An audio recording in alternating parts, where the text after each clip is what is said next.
تو نازک موڑ پر یہ مذاکرات جو ہیں یہ آ گئے ہیں بیکاز دیکھیں جتنا ٹائم بائی کریں گے, ٹائم بائی میں یہ بھی ہوتا ہے کہ وائلیشنز ہوتی رہتی ہیں, معاملہ اسکیلیشن کی طرف جانے کا خطرہ زیادہ بڑھ جاتا ہے.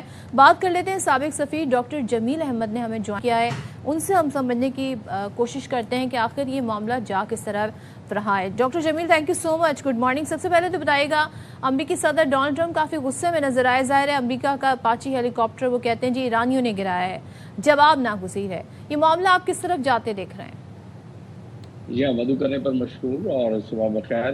یہ معاملہ حل ہوتے ہوئے نظر آ رہا ہے اور اس کے اسباب میں بتا دیتا ہوں. حالانکہ دیکھیں یہ جتنی تلخی توشی آئی ہے پچھلے تقریباً کوئی 24 گھنٹے سے تھوڑے سے زیادہ ٹائم میں, اس کے اسباب ہیں. وہ اسباب آپ نے اپنے بیانیے میں کافی بہتر طریقے سے بیان کر دیا اور میں اسے اپنے انداز میں بس اگلے چند سیکنڈ میں بیان کر دیتا ہوں.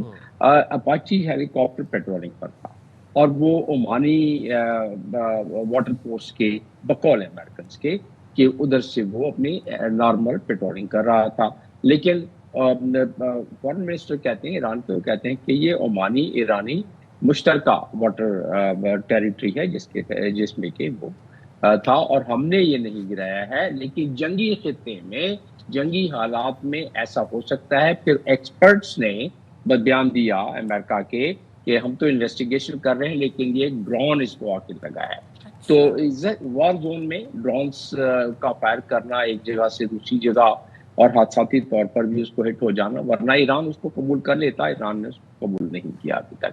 اور آپ کی بات جو آپ بیانیے میں بیان کر رہی تھی اسپائلر, تو اسپوائلر کا بھی اس میں ہو سکتا ہے کوئی معاملہ, لیکن ابھی بہرحال اس کی انویسٹیگیشن ہو رہی ہے.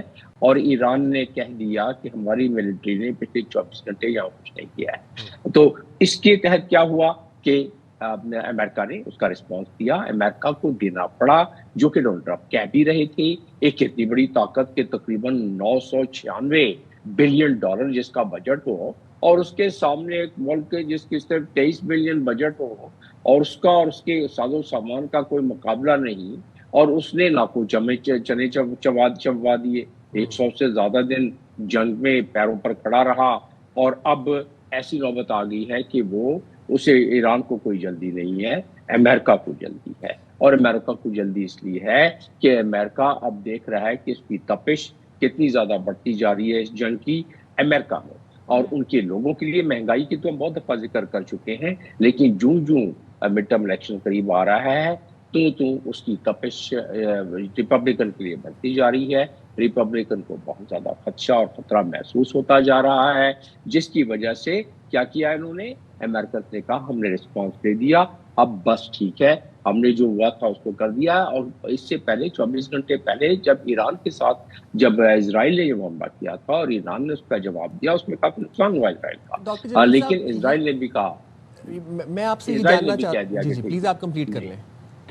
جی میں کہہ رہا ہوں کہ اسرائیل نے بھی اس کہہ دیا. تو اس سے میں نتیجہ یہ اخذ کر کے بتانا چاہتا ہوں کہ اس سے محسوس یہی ہوتا ہے کہ ڈونلڈ ٹرمپ یقیناً چاہتے ہیں کہ اس کو ڈیل ہو جائے, اور بلکہ انہوں نے ابھی بھی بیان دیا کہ کہتے ہیں کہ جی یہ اگلے چند دن تو بہت عرصے سے کہہ رہے ہیں, لیکن وہ کہہ رہے ہیں اب تو ٹائم بھی دے رہے ہیں, کہہ رہے ہیں کہ اگلے 3-4 دن میں ہو جانا چاہیے. اور یہ نہ صرف ڈونلڈ ٹرمپ چاہ رہے ہیں بلکہ پوری دنیا اب یہی چاہ رہی ہے, دنیا میں بہت سے ممالک اب یہی چاہ رہے ہیں کہ اب یہ معاہدہ ہو جائے اور طویل المدتی امن کا ہم حصول کر لیں. بٹ ہیونگ سیڈ دیٹ جمیل صاحب, ایک طرف ڈونلڈ ٹرمپ نتن یاہو کو باتیں سنا رہے ہیں, کھری سناتے ہیں, ان کو ڈانٹ پلاتے ہیں, ان کو یہ کہتے ہیں کہ اگر میں نہ ہوتا تو تم جیل میں ہوتے.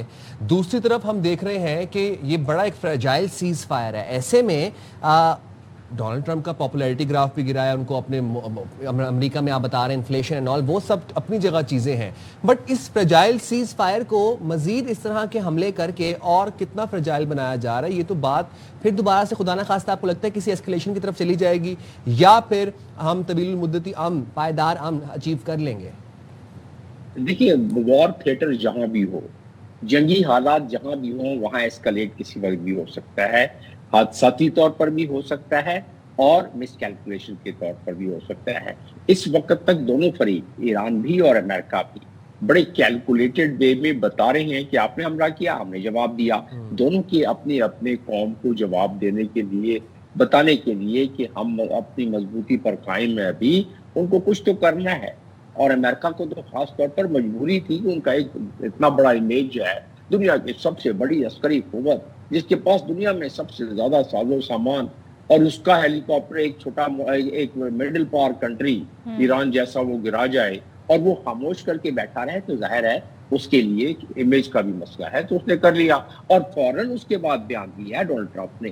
تو کہنے کا مقصد یہ ہے کہ آپ کے سوال کے جواب میں کہ وار تھیٹر جہاں ہوتا ہے وہاں حادثات ہوتے ہیں، وہاں مس کیلکولیشن ہوتی ہے، اور مس کیلکولیشن ایسکیلیشن کی طرف لے کے جا سکتی ہے. بٹ جمیل صاحب یہ بتائیں نا، آپ ٹیکنیکلی کتنا یہ کہیں گے کہ جی ہمارا جی جہاز گر گیا یا ٹیکنیکل خرابی کی وجہ سے ہو گیا، موسم یا ویدر کا ایشو ہو گیا یا فلاں چیز ہو گئی، ظاہر ہے وہ کوئی نہ کوئی، لیکن کون ہے؟ اسرائیل اتنا پاورفل ہے کہ وہ اسپوائلر کا رول پلے کر رہا ہے اور کوئی پن پوائنٹ کرنے والا نہیں ہے کہ بھئی یہ اب تو بڑا آسان ہے انٹیلیجنس کو گیدر کرنا، معلوم پتہ لگانا کہ کہاں سے کون سا میزائل گیا، کہاں سے کون سا جہاز اڑا.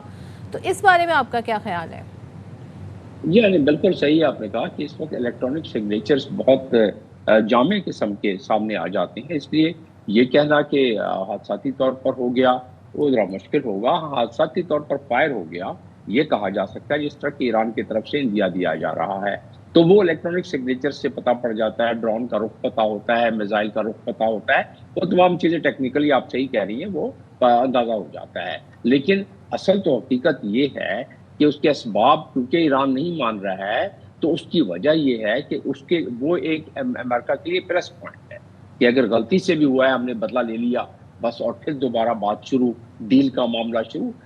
آپ نے جو ہمیشہ ذکر کرتے رہے ہیں، اسرائیل تو اس پورے خطے میں ایک ناسور ہے اور ایک اسپوائلر کا کام تو کرے گا.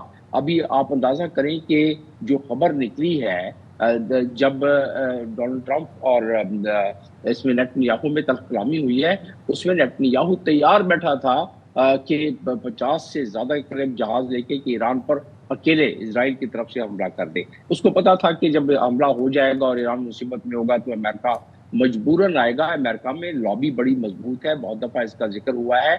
آج کل جو وہاں سرے گرم ہیں لابی کے لیے، زیپسٹن نامی ایک شخصیت ہے، صہیونیت کے اس وقت پیروکار ہیں سب سے بڑے، جو کہ وائٹ ہاؤس کے ارد گرد، پینٹاگون کے ارد گرد اور امریکہ میں پنجے گاڑ کے کوشش کر رہے ہیں کہ اسرائیل کے مرضی کے مطابق معاملات چلیں. اور وہ اسی لیے اب اسرائیل میں یہ تاثر ڈونلڈ ٹرمپ دے رہے ہیں کہ جو ان کا میگا سپورٹ بیس ہے، بتانا چاہ رہے ہیں کہ I'm calling the shot, not Nitin Yahoo.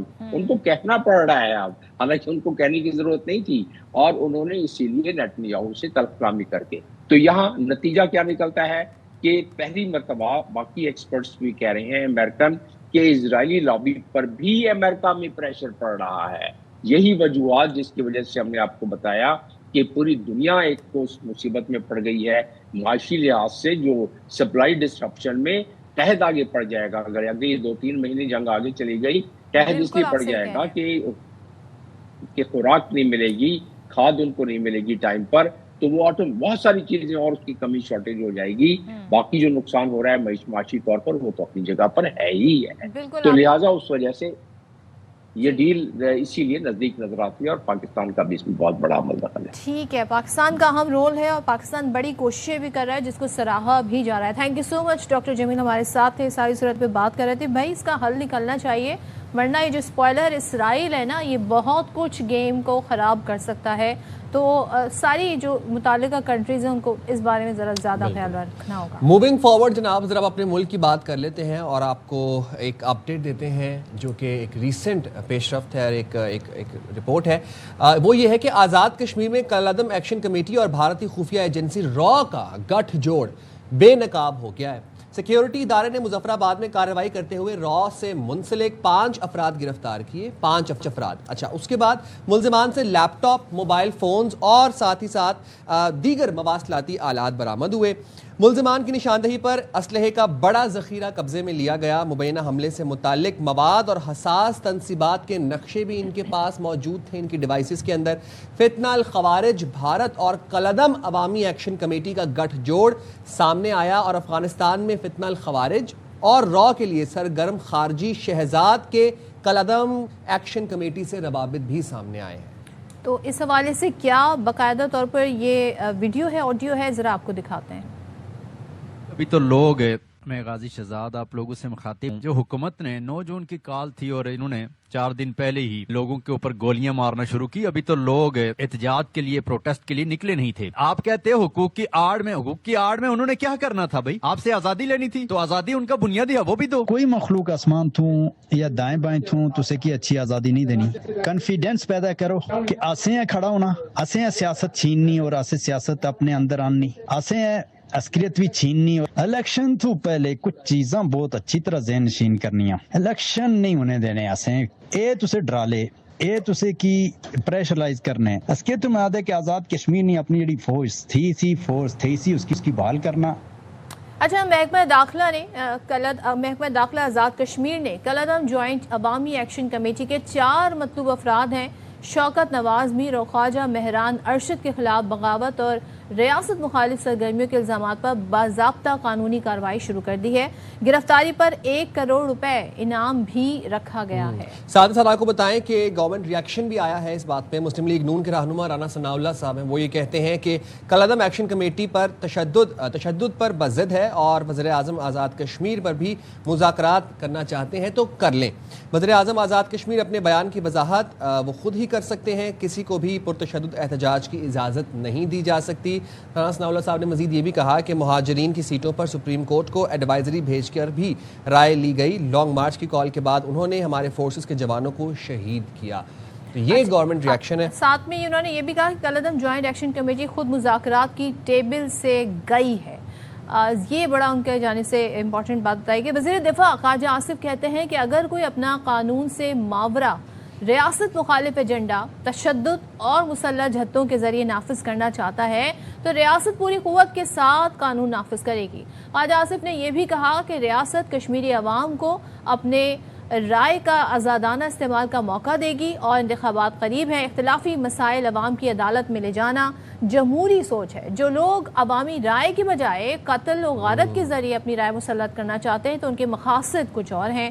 یہ ان کی جانب سے اس حوالے سے بیان سامنے آیا ہے۔ چلیں جی، تو پھر بات بھی کر لیں گے اسی حوالے سے۔ ہمارے ساتھ موجود بھی ہوں گے ہمارے گیسٹ، بٹ خواجہ آصف نے یہ کہا کہ جناب آپ یہ بتا دیں کہ ریاست کشمیر عوام کو اپنی رائے کا آزادانہ استعمال کا موقع دے گی، انتخابات قریب ہیں اور اختلافی مسائل عوام کی عدالت میں لے جانا جمہوری سوچ ہے۔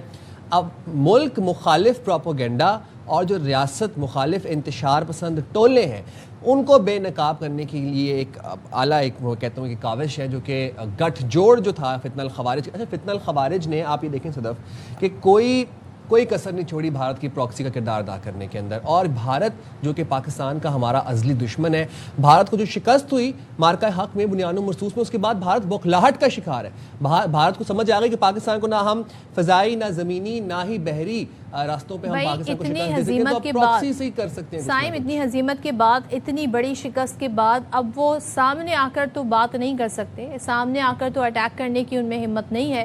لیکن یہ والے جو ہم دیکھ رہے ہیں بھارت کی جانب سے پورا ایک نیکسس بنا کے، گٹھ جوڑ بنا کے، ایسے فیکشنز کو اپنے اندر ملا کر ان کو ہر طرح کی فیسلٹیز پرووائڈ کر کے، ان کو ہر طرح سے پیسہ فراہم کر کے، فنڈز فراہم کرنے کے بعد اپنے مطلوبہ جو مقاصد ہیں، جو مذموم مقاصد ہیں، انہیں پورا کرنے کی کوشش کی جا رہی ہے، جس سے ہمارے جو قانون نافذ کرنے والے ادارے ہیں مل کر عوام کے ساتھ جی ناکام بنا رہے ہیں۔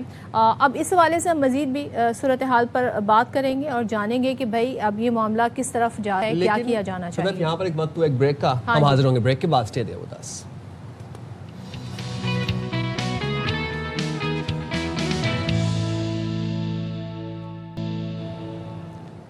Welcome back once again. اور کوکین ڈیلر پنکی کی بات کر لیتے ہیں۔ ظاہر ہے وہ جو کیس چل رہا ہے اس حوالے سے کچھ اپڈیٹس بھی آتی ہیں، اس کا فالو اپ ہے یہ۔ اچھا، انمول عرف پنکی کے خلاف قتل کے مقدمے کی سماعت کے دوران پولیس کی ایک نئی غفلت سامنے آئی ہے۔ مقدمہ درج کرنے میں پولیس کی سست روی کے باعث مدعی کو 1 ماہ انتظار کرنا پڑا۔ مدعی نے اپنا بیان قلم بند کروا دیا۔ پولیس ابتدائی طور پر انمول پنکی کے خلاف مقدمہ درج کرنے کے لیے تیار نہیں تھی۔ Why not? اور یہ جو انمول پنکی کیس میں ہر روز ایک نیا انکشاف ہوتا ہے اور ہوش ربا انکشاف ہوتا ہے کہ مطلب دماغ پروسیس بھی نہیں کر پاتا، ایسی سی چیزیں نکل کے سامنے آ رہی ہیں. مقتول کے ٹراؤزر کی جیب سے برآمد ہونے والی ڈبیا پر انمول عرف میڈم پنکی ڈان کا نام درج تھا. ٹھیک ہے جی. برطرف سی ٹی ڈی اہلکاروں سے ملزمہ سے قریبی روابط کی تصدیق ہوئی ہے کہ ان کی سی ٹی ڈی اہلکاروں کے قریبی روابط تھے پنکی کے ساتھ. دونوں اہلکاروں نے ملزمہ کو کاغذی کارروائی میں مفرور قرار دیا. ایک برطرف اہلکار نے واٹس ایپ کے ذریعے ملزمہ سے منشیات بھی لی. چالان میں تاخیر پر سندھ حکومت نے S P investigation Fateh Muhammad کو ذمہ داری سے ہٹا دیا. آپ سوچیں سی ٹی ڈی اہلکار بھی کوکین کر رہے ہیں پنکی سے لے کے. اب کیا بتائیں، اب سوچیں مقدمے کے دوران یہ تمام تر چیزیں سامنے آ رہی ہیں. فاروق سمیع ہمارے نمائندے ساتھ ہیں، اب نہ جانے وہ ہمیں کیا کیا مزید اس حوالے سے انکشاف بتائیں گے. فاروق تھینک یو سو مچ. اب پولیس مقدمہ درج کرنے میں ایک تو اسے ایک ماہ لگے، اس کی وجوہات کیا ہیں کچھ تو ہم نے بتا دی ہیں. یہ جو کوتاہی ہوئی ہے اسے کیا کہیں، تو کرمنل نیگلیجنس کہا جا سکتا ہے اسے. کیا مزید آپ کے پاس ڈیٹیلز ہیں؟ دیکھیے صدف، کرمنل نیگلیجنس ہی کہیں گے اس کو، اور جس کی وجہ سے یہ تمام چیزیں ہوئی ہیں. جو انمول عرف پنکی ہیں کوئی ایسی ملزمہ نہیں تھی جن کے اوپر یہ پہلی دفعہ مقدمہ ہوا تھا کہ بغدادی والا، جس کو جو 1 مہینے تاخیر سے ہوا درج مقدمہ. اس سے پہلے وہ کئی مقدمات میں مفرور تھی، اور جو مدعی مقدمہ ہیں اس کیس کے، جنہوں نے پاکستانی شہری ہونے کے ناطے ایک ذمہ داری محسوس کرتے ہوئے ان پہ مقدمہ درج کرایا. کل ان کا تھا مدعی مقدمہ کا 164 کا بیان، جو کہ بہت اہمیت رکھتا ہے. تو اس بیان کے اندر جو ان سے استفسار کیا گیا کہ آخر آپ نے جب یہ سب کچھ دیکھ لیا تھا تو آپ نے فوری طور پہ مقدمہ درج کیوں نہیں کرایا. تو انہوں نے یہ حیرت انگیز انکشاف کیا کہ وہ تو جو ہے تھانوں کے چکر پہ چکر لگاتے رہے، تاہم ان کو جو ہے وہ پولیس مقدمہ درج کرنے کے لیے تیار نہیں تھی، اور پولیس کو انہوں نے بڑی کوششوں کے بعد یہ مقدمہ درج کرایا ہے. اور انہوں نے پھر یہ پوری ڈیٹیل بتائی کہ وہ شیر شاہ کے علاقے سے گزر رہے تھے، وہاں پہ انہوں نے ایک شہری کی لاش دیکھی. جب وہ اس کے پاس گئے تو ان کو وہاں پہ اس کو تھانے منتقل کیا جا رہا تھا. پھر ٹراؤزر کی جیب سے ان کا انمول اور پنکی کا جو ہے وہ ڈبیا برآمد ہوئی، اور جب انہوں نے کہا کہ ان کے اوپر مقدمہ درج کیا جائے تو وہ مقدمہ درج کرنے میں تاخیر کا سامنا کرنا پڑا، اور ان کو بڑی جو ہے اس حوالے سے کوششیں کرنی پڑیں، جس کے بعد یہ مقدمہ درج ہوا. اور اب انہوں نے یہ مقدمہ بیان قلم بند کرا دیا ہے، جو کہ اس کارروائی کا حصہ ہو گیا ہے. اس سے قبل آپ نے جو باتیں کی، جو میں نے سنی سی ٹی ڈی اہلکاروں کے حوالے سے، تو بالکل ایسا ہی ہے. لیکن دیکھنے میں جو صدف آ رہا ہے، جو کہ چیزیں ہونی چاہیے کہ ان تمام کیسز میں جہاں پر یہ اہلکار ملوث پائے جاتے ہیں ان کی گرفتاری عمل میں لانی چاہیے، میڈیا کے ذریعے عوام کو بتانا چاہیے، اور ان کو ایک ایگزامپل کے طور پہ سیٹ کرنا چاہیے کہ بھائی یہ لوگ ہیں جنہوں نے جو ہے وہ کوڈ آف کنڈکٹ کے خلاف گئے ہیں، یا انہوں نے اپنے اختیارات کا ناجائز استعمال کیا ہے، تو ہم نے ان کے خلاف گرفتاری بھی عمل میں لائے ہیں، ہم ان کو پکڑا بھی ہے ہم نے، اور ہم ان کو کیفر کردار تک بھی پہنچائیں گے. تاہم ایسا دیکھنے میں نہیں آ رہا ہے. ابھی بھی سی ٹی ڈی اہلکاروں کی انویسٹیگیشن کے بارے میں تو ہم 100 باتیں سن رہے ہیں، تاہم وہ جو گرفتاری عمل میں لانی چاہیے، جو عدالت سے ریمانڈ لے کے ان کو بھی شامل تفتیش کرنا چاہیے کہ آخر وہ کیا کیا سہولت کاری وہ بھی سر انجام دے رہے تھے. پولیس ابھی اپنی انویسٹیگیشن ضرور کر رہی ہے. آج ہم نے ایک خبر دی ہے کہ جس کے اندر ہم نے بتایا ہے آپ کو کہ 7 سے زائد جو مزید مفرور جو ہیں ملزمان ہیں، جن کو انہوں نے کہا ہے کہ ملزمان مفرور ہیں اور ہم ان کو گرفتار کرنا ہے. پولیس نے ایک رپورٹ جمع کرائی ہے عدالت کے اندر. انمول عرف پنکی کے خلاف منشیات کا مقدمہ جو تھا، اس میں پنکی کے مزید 7 جو قریبی ساتھی تھے ان کے نام سامنے آئے، جن میں 2 خواتین بھی شامل تھیں. اب پولیس نے انمول عرف پنکی کے 7 سہولتکاروں کو مفرور قرار دے دیا. پولیس نے نئی رپورٹ عدالت میں جمع کرا دی اور پولیس رپورٹ کی کاپی ARY نیوز نے حاصل کر لی ہے. ملزمہ انمول عرف پنکی کو 12 مئی کو گرفتار کیا گیا تھا اس رپورٹ کے مطابق، اور ملزمہ کی گرفتاری کے بعد اس کے 3 سہولتکاروں کو بھی گرفتار کیا گیا تھا. گرفتار سہولتکاروں میں ذیشان، سہیل اور سمیر شامل ہیں. رپورٹ میں مزید بتایا گیا کہ ملزمہ انمول عرف پنکی کے 7 قریبی ساتھی مفرور ہیں، اور رپورٹ میں یہ بتایا گیا کہ مفرور ملزمان میں فیاض، عاقب، حمزہ، اعزاز، زید اور 2 خواتین صابرہ اور آئینہ شامل ہیں، اور مفرور ملزمان کی گرفتاری عمل میں لانے کی کوشش کی جا رہی ہے.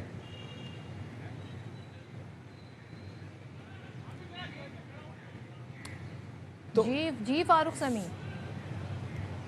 جی بالکل ایسے ہی ہے. آج ان میں سے اب جو لوگ ہیں انہوں نے اس حوالے سے رجوع کرنا شروع کر دیا. جو گرفتار لوگ ہیں انہوں نے درخواست ضمانت لگانا شروع کر دی ہے. میرے پیچھے جو آپ ڈی جے کی کورٹ دیکھ رہے ہیں یہ ساؤتھ کی کورٹ ہے. یہاں پر آج ان کی ایک درخواست ضمانت لگی تھی جس پر کل تک فیصلہ مؤخر ہوا ہے. اور یہ جو انویسٹیگیشن ہے وہ جیسے جیسے آگے بڑھ رہی ہے پولیس نئے نام تو اضافہ کر رہی ہے, تاہم پولیس کے ان ناموں کے اضافے کے اندر ہم یہ دیکھ رہے ہیں کہ بہت سی خامیاں ہیں, بہت سی جو فلاز ہیں جو ہم تفتیشی افسروں کی جانب سے جمع کرائی جانے والی رپورٹس کے اندر دیکھ رہے ہیں. ایک ایسی بھی رپورٹ جمع کرائی گئی ہے جس کے اندر ایک ملزم کو گرفتار دکھایا گیا ہے, تاہم وہ ملزم گرفتار نہیں ہے بلکہ وہ بری ہو چکا ہے. تو یہ بہت سارے فلاز ہیں جو کہ ہم تفتیش کے اندر دیکھ رہے ہیں. یہاں پر ایک چیز سمجھنا چاہتا ہوں کہ پولیس جو پنکی کے سہولت کاروں کو, قریبی سہولت کاروں کو مفرور قرار دیے جا رہی ہے, یہ کس بنیاد پر, کس وجہ سے مفرور ہے؟ پنکی کا نیٹ ورک تو ابھی بھی چل رہا ہے. AIBI نیوز نے یہ خبر بریک کی تھی کچھ روز پہلے کہ پنکی کا نیٹ ورک جوں کا توں چل رہا ہے, ابھی بھی کوکین سپلائی ہو رہی ہے. پنکی تو جانشین بھی مقرر کر کے گئی ہوئی ہے, تو نیٹ ورک تو چلے جا رہا ہے اور جو سہولت کار ہے وہ پولیس کے مطابق مفرور ہے.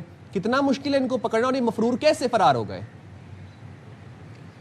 دیکھیے یہ جو مفرور ہیں یہ مختلف مقدمات میں پولیس نے پکڑے تھے جو بعد میں ضمانت پہ ہوئے, اور اس کے بعد وہ وہاں سے فرار, ضمانت لینے کے بعد پھر وہ دوبارہ نہ انہوں نے عدالتوں کا رخ کیا اور نہ ہی وہ آئے. اور دوسری جو انویسٹیگیشن انمول عرف پنکیز کے ساتھ کی گئی ہے اس میں اس نے کچھ نام بتائے ہیں, ان لوگوں کو بھی شامل کیا گیا ہے. اسی طرح سہیل الرحمان اور ذیشان الرحمان کو جو گرفتار کیا گیا ہے, جن کی درخواست ضمانت آج لگی ہوئی تھی, ان کو بھی, ان سے بھی جو کچھ نام برآمد ہوئے ہیں ان کو بھی پولیس نے ان کو گرفتار کرنے کی کوشش کی اور وہ گرفتار نہیں ہوئے ہیں. تو پھر ان کو پولیس رپورٹ کے اندر مفرور قرار دیا گیا ہے اور یہ عدالت کو یہ بتایا گیا ہے کہ ہم کوشش کر رہے ہیں کہ ان ملزمان کو گرفتار کیا جائے. اور اس حوالے سے ان ملزمان کو جو پولیس کی طلبی کا نوٹس ہوتا ہے وہ پولیس کی جانب سے جاری کر دیا گیا ہے, تاہم وہ پیش نہیں ہوئے تو اس کے بعد ان کو مفرور کرنے کا سلسلہ شروع کیا گیا ہے. پولیس کی یہاں پہ مسلسل جو ہے چیزوں میں جو ہے ہم تاخیر بھی دیکھ رہے ہیں. جو چالان آ جانا چاہیے تھا 14 روز کے اندر, جو چیزیں جمع ہو جانی چاہیے تھی وہ ابھی تک جمع نہیں ہوئی ہیں, جو التوا کا شکار ہیں, جس پہ ہم نے مختلف عدالتوں کے اندر جو ہے پولیس کے پر بھرمی کا اظہار بھی دیکھا معزز عدالتوں کا, کہ انہوں نے کہا کہ ابھی تک آپ نے چالان کیوں نہیں جمع کرایا ہے. اس وقت مجموعی طور پر سٹی کورٹ کراچی میں 21 سے زائد مقدمات ہیں جو کہ یہاں پر سماعت ہو رہے ہیں, جن میں ساؤتھ کی عدالتوں میں ہیں, ایسٹ کی عدالتوں میں ہیں اور سینٹرل کی عدالتوں میں ہیں. جی ٹھیک ہے فاروق سمیع, بہت شکریہ, آپ ہمیں ساری صورتحال سے آگاہ کر رہے تھے. بھائی آپ یہ دیکھیں, ہمیں تو یاد ہے وزیر داخلہ سندھ ضیاء الانجار صاحب نے کہا تھا کہ یہ کیس منطقی انجام تک انشاءاللہ ضرور جائے گا, لیکن یہاں پہ along the process ہم دیکھ رہے ہیں اتنے سارے لوپ ہولز نظر آ رہے ہیں. دیکھیں جب ناقص انویسٹیگیشن اور پروسیکیوشن ہوگی نا تو پھر معاملہ پھر یہیں پر آ جاتا ہے جی, عدم شواہد کی بنا پر ملزم جو ہے وہ بری ہو گیا. اور پولیس کی نے جو گرفتار کیا ہے وہ ایک ڈرگ لارڈ کو گرفتار کیا ہے. پنکی جو تھی وہ کارٹل کی لارڈ تھی, وہ کارٹل رن کرتی تھی, ٹھیک ہے. پولیس نے کوئی سہولت کار, کوئی ڈیلیوری بوائے, کوئی اس طرح کا کوئی شخص, کوئی سپلائر نہیں گرفتار کیا. کتنا مشکل ہے اب باقی پورے اس کے نیٹ ورک کو ڈی بنک کرنا, یہ مطلب حیرانی کی بات ہے. پھر ظاہر سی بات ہے جب سی ڈی ڈی اہلکار ملوث اس کا جو جیل سے اس کا سارا جو کام ہے وہ چل رہا ہے, ابھی بھی وہ جو میڈم پنکی کے نام سے جو کوکین ہے وہ برآمد بھی ہو رہی ہیں. چلیں جی آگے بڑھتے ہیں, اس اسٹوری کو ہم اس کا فالو اپ رکھیں گے, آپ کو مزید بتائیں گے. راولپنڈی سے ایک بڑی افسوسناک خبر ہے, اور اس طرح کا واقعہ ابھی ہم نے کوئٹہ میں دیکھا تھا. اب راولپنڈی کا علاقہ ہے گوجر خان, وہاں پر بیوی نے شوہر پر تیزاب پھینک دیا. اب زخمی شخص کو تحصیل ہیڈ کوارٹر اسپتال گوجر خان منتقل کیا گیا ہے, اور پولیس اس سارے حوالے سے جو ڈیٹیل بتا رہی ہے وہ یہ بتا رہی ہے کہ متاثرہ شخص کامران حسین UC دفتر سے باہر نکلا تو اہلیہ نے تیزاب پھینک دیا. تیزاب پڑنے کے باعث کامران حسین شدید زخمی ہوا اور پھر اس کو اسپتال منتقل کیا گیا ہے. جو خاتون ہے یعنی جو اہلیہ ہیں اس کو گرفتار کر لیا گیا ہے. متاثرہ شخص بیوی کو طلاق دینے یونین کونسل کے دفتر آیا تھا. اب یہ جو تیزاب گردی کے واقعات ہو رہے ہیں, اس میں میرا تو بنیادی کور مطالبہ انتظامیہ سے, اور سوال یہی ہے کہ ایسڈ کی سیل پرچیز کیوں ہو رہی ہے اس ملک میں ابھی تک, جبکہ اس پہ بین ہے. کیوں نہیں اسکروٹنائز کیا جا رہا کہ ایسڈ کھلے عام مل رہا ہے, جس کا دل کر رہا ہے وہ جا کے ایسڈ خرید رہا ہے اور ایک دوسرے پہ ڈالے جا رہے ہیں. یہ کس طرف بڑھ رہے ہیں ہم ایز اے معاشرہ, یہ تو ایک الگ ڈیبیٹ ہے نا, بٹ ایسڈ کی سیل پرچیز ابھی تک کیوں ہو رہی ہے؟ لیکن what is the mind set Saim, میں نے ایک چیز یہ دیکھی ہے, اس طرح کے واقعات جب وہ ہونے لگتے ہیں تو یہ مائنڈ سیٹ کی بھی نشاندہی کرتے ہیں کہ اتنی ایکسٹریم وائلنس پر لوگ کیوں جا رہے ہیں, کیوں ان چیزوں کو وہ آپٹ کر رہے ہیں. ہم اس چیز کے حوالے سے ضرور آگے بات کرنا چاہیں گے کہ بھائی ہو جاتے ہیں معاملات ایسے, لیکن اس کا مطلب یہ نہیں ہے کہ باقاعدہ کسی کی جان کو, کسی کے مال کو اس طریقے سے نقصان پہنچایا جائے. اور جو ایسڈ برن آپ نے دیکھے نا کیسز, کیا ان کی ٹرامیٹک لائف ہوتی ہے, آگے وہ ان کی جو پوری جرنی ہوتی ہے, پوری زندگی ان کی چینج ہو جاتی ہے. پوری نسل آپ سمجھیں کہ آپ خراب کریں, کسی کی برباد کریں, زندگی کے ساتھ کسی کے ساتھ کھیل رہے ہیں. لیکن دین اگین کور مطالبہ یہی ہے کہ پلیز ایسڈ کی سیل پرچیز کو سکروٹنائز کیا جائے. جو سپلائرز بیچ رہے ہیں, جہاں پر بک رہا ہے ایسڈ, ان کو ان کے گرد گھیرا تنگ کیا جائے اور ان کو گرفتاریاں کی جائیں. نہیں ہونا چاہیے, بالکل ہونا چاہیے. موونگ فارورڈ جناب, اب آپ کو ذرا ایک اور ہوش روبہ سٹوری سناتے ہیں آپ کو. اب مرچیں گھر میں استعمال ہوتی ہیں, بچے بھی کھاتے ہیں. آپ صبح بریک فاسٹ میں مرچیں استعمال کرتے ہیں, بلیک پیپر کی کالی مرچ جسے کہتے ہیں, آپ سردیوں میں سوپ میں ڈال کے کھاتے ہیں, آپ صبح کے ٹائم بریک فاسٹ کرتے ہیں, آپ ایگز پہ استعمال کرتے ہیں, ریمیڈی کے طور پر بھی استعمال کی جاتی ہے گھروں میں. نارمل بلیک پیپر شہد میں تھوڑی سی شہد ڈالی, گلا خراب ہوا تو ڈالی. اچھا, اب جناب فیصلہ آباد میں یہ ایک جال سازی کا دھندا کرنے والا مافیا بے نقاب ہوا ہے. سنیں یہ کرتے کیا ہیں. جعلی مسالہ تیار کرنے والا یہ مافیا ہے, ان کے خلاف ایک بڑا کریک ڈاؤن ہوا, بڑی کارروائی ہوئی. پنجاب فوڈ اتھارٹی نے جانی ٹاؤن میں فیکٹری پر چھاپا مارا, جہاں تیار کی گئی جعلی کالی مرچ برآمد کر لی. کارروائی کے دوران 2 ملزمان کو گرفتار بھی کیا. اب فوڈ اتھارٹی کے مطابق ملزمان کیا کرتے تھے, یہ پلاسٹر آف پیرس کے ذریعے کالی مرچ تیار کرتے تھے. آپ سوچیں, وہ جو آپ کی سیلنگ میں استعمال ہوتا ہے نا پلاسٹر آف پیرس, اس سے یہ کالی مرچیں تیار ہوتی تھیں. مطلب یہ بڑا زیادتی کیا ہو سکتی ہے. رنگ رنگا بھی ہوگا نا, کوئی ڈائی کیا ہوگا, کسی کوئی کلر چڑھایا ہوگا, اس کے بعد اس کو اس طرح بنایا. اب ظاہر ہے جب یہ اس کو گرائنڈ بھی کریں گے تو یہ ایسے ہی لک دے گا جیسے کہ کالی مرچ. اچھا, اس کے دوران, اس ساری کارروائی کے دوران فیکٹری سے 150 من سونف, 26 من دھنیا, 10 من چونا, 2 من کیمیکلز بھی برآمد ہوئے ہیں. تو پنجاب فوڈ اتھارٹی نے اس کو سیل کر دیا. ویسے میں یہاں پر پنجاب فوڈ اتھارٹی کے حوالے سے ضرور کہنا چاہوں گی کہ ہم ہمیشہ اسی طرح کی کارروائی دیکھتے ہیں, اور وہ زبردست طریقے سے بے نقاب کرتے ہیں, اور ان لوگوں کے اوپر جرمانے بھی ہوتے ہیں, انہیں سیل بھی کیا جاتا ہے. ہیٹس آف ٹو پنجاب حکومت. ہمارے ساتھ ہیں قمر زمان, ہمارے نمائندے فیصل آباد سے. قمر, بتائے گا پولیس نے جس فیکٹری پر کارروائی کی, پولیس کو کیسے یہ تمام تر لیڈ ملی, وہ فیکٹری کہاں پر تھی اور کتنے عرصے سے یہ جو جعلی کالی مرچ یہ بنا رہی تھی؟ جی, یہ پنجاب فوڈ اتھارٹی نے یہاں پر ریڈ کیا ہے, پولیس نے نہیں. یہاں پر 3 جون کو پہلے جب اطلاع ملی پنجاب فوڈ اتھارٹی کے یہاں کے جو حکام ہیں, انہوں نے یہاں پر رات کے ریڈ کیا. فیکٹری میں کام ہو رہا تھا, یہاں سے انہوں نے سیمپلز لے کر جو ہے وہ لیبارٹری بھیجے, جس کے بعد اگلے روز جب سیمپل آئے تو دوبارہ 4 جون کو یہاں پر ریڈ کر کے فیکٹری سیل کی گئی, اور یہاں سے 150 من ناقص سونف برآمد کی گئی, جو کالی مرچ میں جو ہے وہ ملاوٹ کر کے استعمال ہوتی تھی. اس کے بعد 26 من سوکھا دھنیا جو ہے ملاوٹی وہ برآمد ہوا, جبکہ 10 من چونا جو ہے وہ یہاں سے برآمد ہوا, اور 2 من مضر صحت کیمیکل برآمد ہوئے ہیں. جو یہ کیمیکل جو ہیں ان میں ہائیڈروجن پر آکسائڈ شامل ہے, اس کے بعد ایک امونیم بائی کاربونیٹ ہے, اور اس کے بعد ایک کیلشیم ہائیڈرو آکسائڈ ہے. یہ خطرناک جو کیمیکل ہیں یہ اس جعلی کالی مرچ کے جو تیاری میں استعمال ہو رہے تھے. تو جو ٹیم جہاں پر پنجاب فوڈ اتھارٹی کی آئی تھی, انہوں نے چھاپے کے دوران جو ہے چونے, سٹارچ اور کیمیکل, جو خطرناک کیمیکلز ہیں انسانی جان کے لیے, صحت کے لیے, اس سے تیار 1 من جعلی مرچ, 40 کلو جعلی مرچ جو ہے کالی مرچ برآمد کر کے طلب کیا. جبکہ یہاں سے جعلی مرچ بنانے کی machine, coating machine, sifter, bag sealer, weight machine جو ہے وہ ضبط کر لیا اور یونٹ کو سیل کر دیا گیا ہے. قمر, ایک چیز بتائیے گا, اس کا فیکٹری کا مالک کون ہے, دوسرے کتنے عرصے سے فیکٹری کام کر رہی تھی, اب تک یہ نظروں سے اور یہ ساری کارروائی سے محفوظ کیسے رہی؟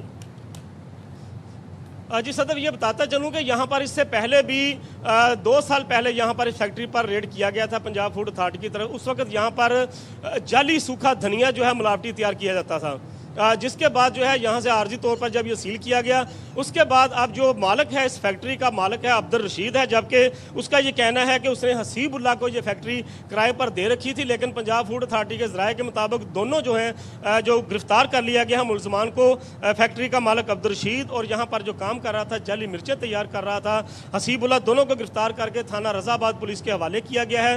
تھانہ رضا آباد میں مقدمہ درج کیا گیا ہے, جن میں پنجاب فوڈ اتھارٹی ایکٹ کی 8 دفعات شامل کی گئی ہیں, اور ملزمان جو ہے وہ ان سے جو ہے یہاں سے جو مشینیں جو ہیں وہ ضبط کر کے ساری اور فیکٹری کو سیل کر دیا گیا ہے. اس سے پہلے بھی پنجاب فوڈ اتھارٹی نے, جیسا کہ میں نے بتایا, کہ یہاں پر ریڈ کیا تھا اور جعلی ملاوٹی جو دھنیا, سوکھا دھنیا تیار ہو رہا تھا وہ برآمد کیا گیا تھا. اس کے باوجود عبدالرشید اور اس کا ساتھی حسیب اللہ باز نہیں آئے. فیکٹری سیل ہوئی تھی, بھاری جرمانے بھی ہوئے تھے, لیکن اس کے بعد دوبارہ پھر انہوں نے یہاں پر یہ دھندا شروع کر دیا تھا. ٹھیک ہے، اب بہت شکریہ قمر زمان، آپ نے ہمیں اپڈیٹ کیا. ہم اسی حوالے سے بات بھی کر لیں گے. پنجاب فوڈ اتھارٹی کے ایڈیشنل ڈی جی آپریشنز ہمارے ساتھ موجود ہیں اسد اللہ صاحب. بہت شکریہ اسد صاحب، آپ نے پروگرام کے لیے وقت نکالا. یہ تو اقدام قتل ہے. یہاں پر کوئی مضر صحت انگریڈینٹ استعمال کرنے کی بات نہیں ہو رہی. یہاں پر پلاسٹر آف پیرس سر کالی مرچ کے اندر ملا کے لوگوں کو کھلایا جا رہا ہے. تو یہ کون تھا مالک اس فیکٹری کا اور کیسے لیڈ ملی آپ لوگوں کو؟ آپ لوگوں نے کیا پھر اس کے بعد کریک ڈاؤن کیا؟ جی بالکل ٹھیک کہہ رہے ہیں آپ نے بڑا اچھا ایکسپلین کیا جو بھی سارے فیکٹس تھے. بٹ مسئلہ یہ ہے کہ جو یہ لوگ ہیں چھپ چھپ کے کام کرتے ہیں. یہ لیڈ اس طرح ملی ہماری جو فوڈ سیفٹی ٹیمس ہیں، they are spread all across Faisalabad, اور جو فیصل آباد میں وہ ڈفرینٹ لوکیشنز پہ جا کے ریڈ کرتے ہیں. ان کو لیڈ ملتی ہے. We have special branch, we have different جو انٹیلیجنس ایجنسیز ہیں وہ بھی شیئر کرتے ہیں اور سٹیزنس بھی شیئر کرتے ہیں. تو اس طرح لیڈ ملی، ہماری ٹیم وہاں پر گئی، موقع پر جا کے چیک کیا. تو بڑی ایک جب میں خود بھی گیا، I was very surprise to see کہ بڑے دور دراز گاؤں میں ایک چھوٹی سی جگہ بنا کے اس کو وہ کیا جا رہا تھا. پر انفارچونیٹ بات یہ کہ بات بالکل ٹھیک ہے، جو سب سے گنونی بات وہ یہ ہے کہ جو مٹیریل یوز کیا جا رہا ہے اور بیسیکلی ان کا طریقہ واردات یہ ہے کہ یہ کرتے کیا ہے کہ فار ایگزامپل اگر 1 کلو کالی مرچ اصلی والی ہے تو اس میں 800 گرام وہ لیں گے، 200 گرام کو مکس کریں گے یہ والی کو. اور یہ بن کیا رہا تھا جپسم، جس کو ہم چونا کہتے ہیں اردو زبان میں. چونے کی گولیاں چھوٹی چھوٹی بنا کے اینڈ دین اس کو ڈائی کر کے اس کو مکس کرتے ہیں اوریجنل کے اندر. تو وہ جو چونا ہے وہ تو ڈیزالو ہوا تھا، پتہ نہیں چلتا. لوگوں کو یہ فائدہ اس کے پروفیٹیبلٹی بڑھانے کا تھا اور اس کا نقصان بہت زیادہ ہے. اسی طرح جو ہماری باقی کا دھنیا اور باقی چیزیں جو بنا رہے تھے اس میں کر کے رہے تھے گلا سڑا جو بچ جاتا ہے منڈیوں سے، اس کو اٹھاتے ہیں. وہاں پر ہائیڈروجن پر آکسائڈ جو کہ مضر صحت ایک بلیچنگ ایجنٹ ہے، اس کو یوز کر کے وہ اس کو بناتے ہیں، اس کو تھوڑا بہتر کرتے ہیں اس کی حالت، اور اس کو ایز اے پرائم مال کے طور پہ وہ بیچتے ہیں غلہ منڈی کے اندر جا کر. تو اسد صاحب مجھے ایک چیز یہ بتائیے گا، اب یہ تمام تر جو مسالہ جات ہیں، کالی مرچ کی جو ہم بات کر رہے ہیں اور آپ نے دیگر کا بھی حوالہ دیا، یہ تو سپلائی کی جاتی رہی ہیں، فروخت ہوتی رہی ہیں، دکانوں پہ پہنچی ہیں، اس کے لیے آپ کیا کر رہے ہیں؟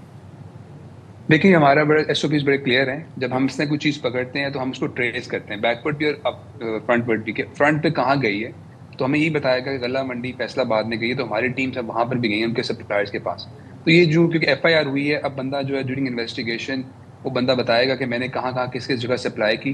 جو انفارمیشن آئے گی ہماری ٹیمز وہاں پہ جائیں گے، اس کو ٹریس کریں گے. ٹریس کرنے کے بعد اس کو اپنے قبضے میں لیں گے، اس کو طلب کریں گے. اسی طرح اگر بیکورڈ کہیں پیچھے سے آ رہی ہوتی ہے تو ادھر بھی ہم لوگ جاتے ہیں. تو یہ ایس او پیز بڑے کلیئر ہیں پنجاب فوڈ اتھارٹی کے. اگر کوئی ایسی چیز ملتی ہے تو فرنٹ ورڈ اور بیک ورڈ دونوں کی ٹریسیبلٹی کر کے چیز کو پکڑا جاتا ہے. اچھا، اور اس کے اوپر یہ میں جاننا آپ سے یہ چاہ رہا ہوں کہ اب اس کے اوپر جرمانہ کتنا ہوتا ہے، اس پہ سزا کیا ہوتی ہے؟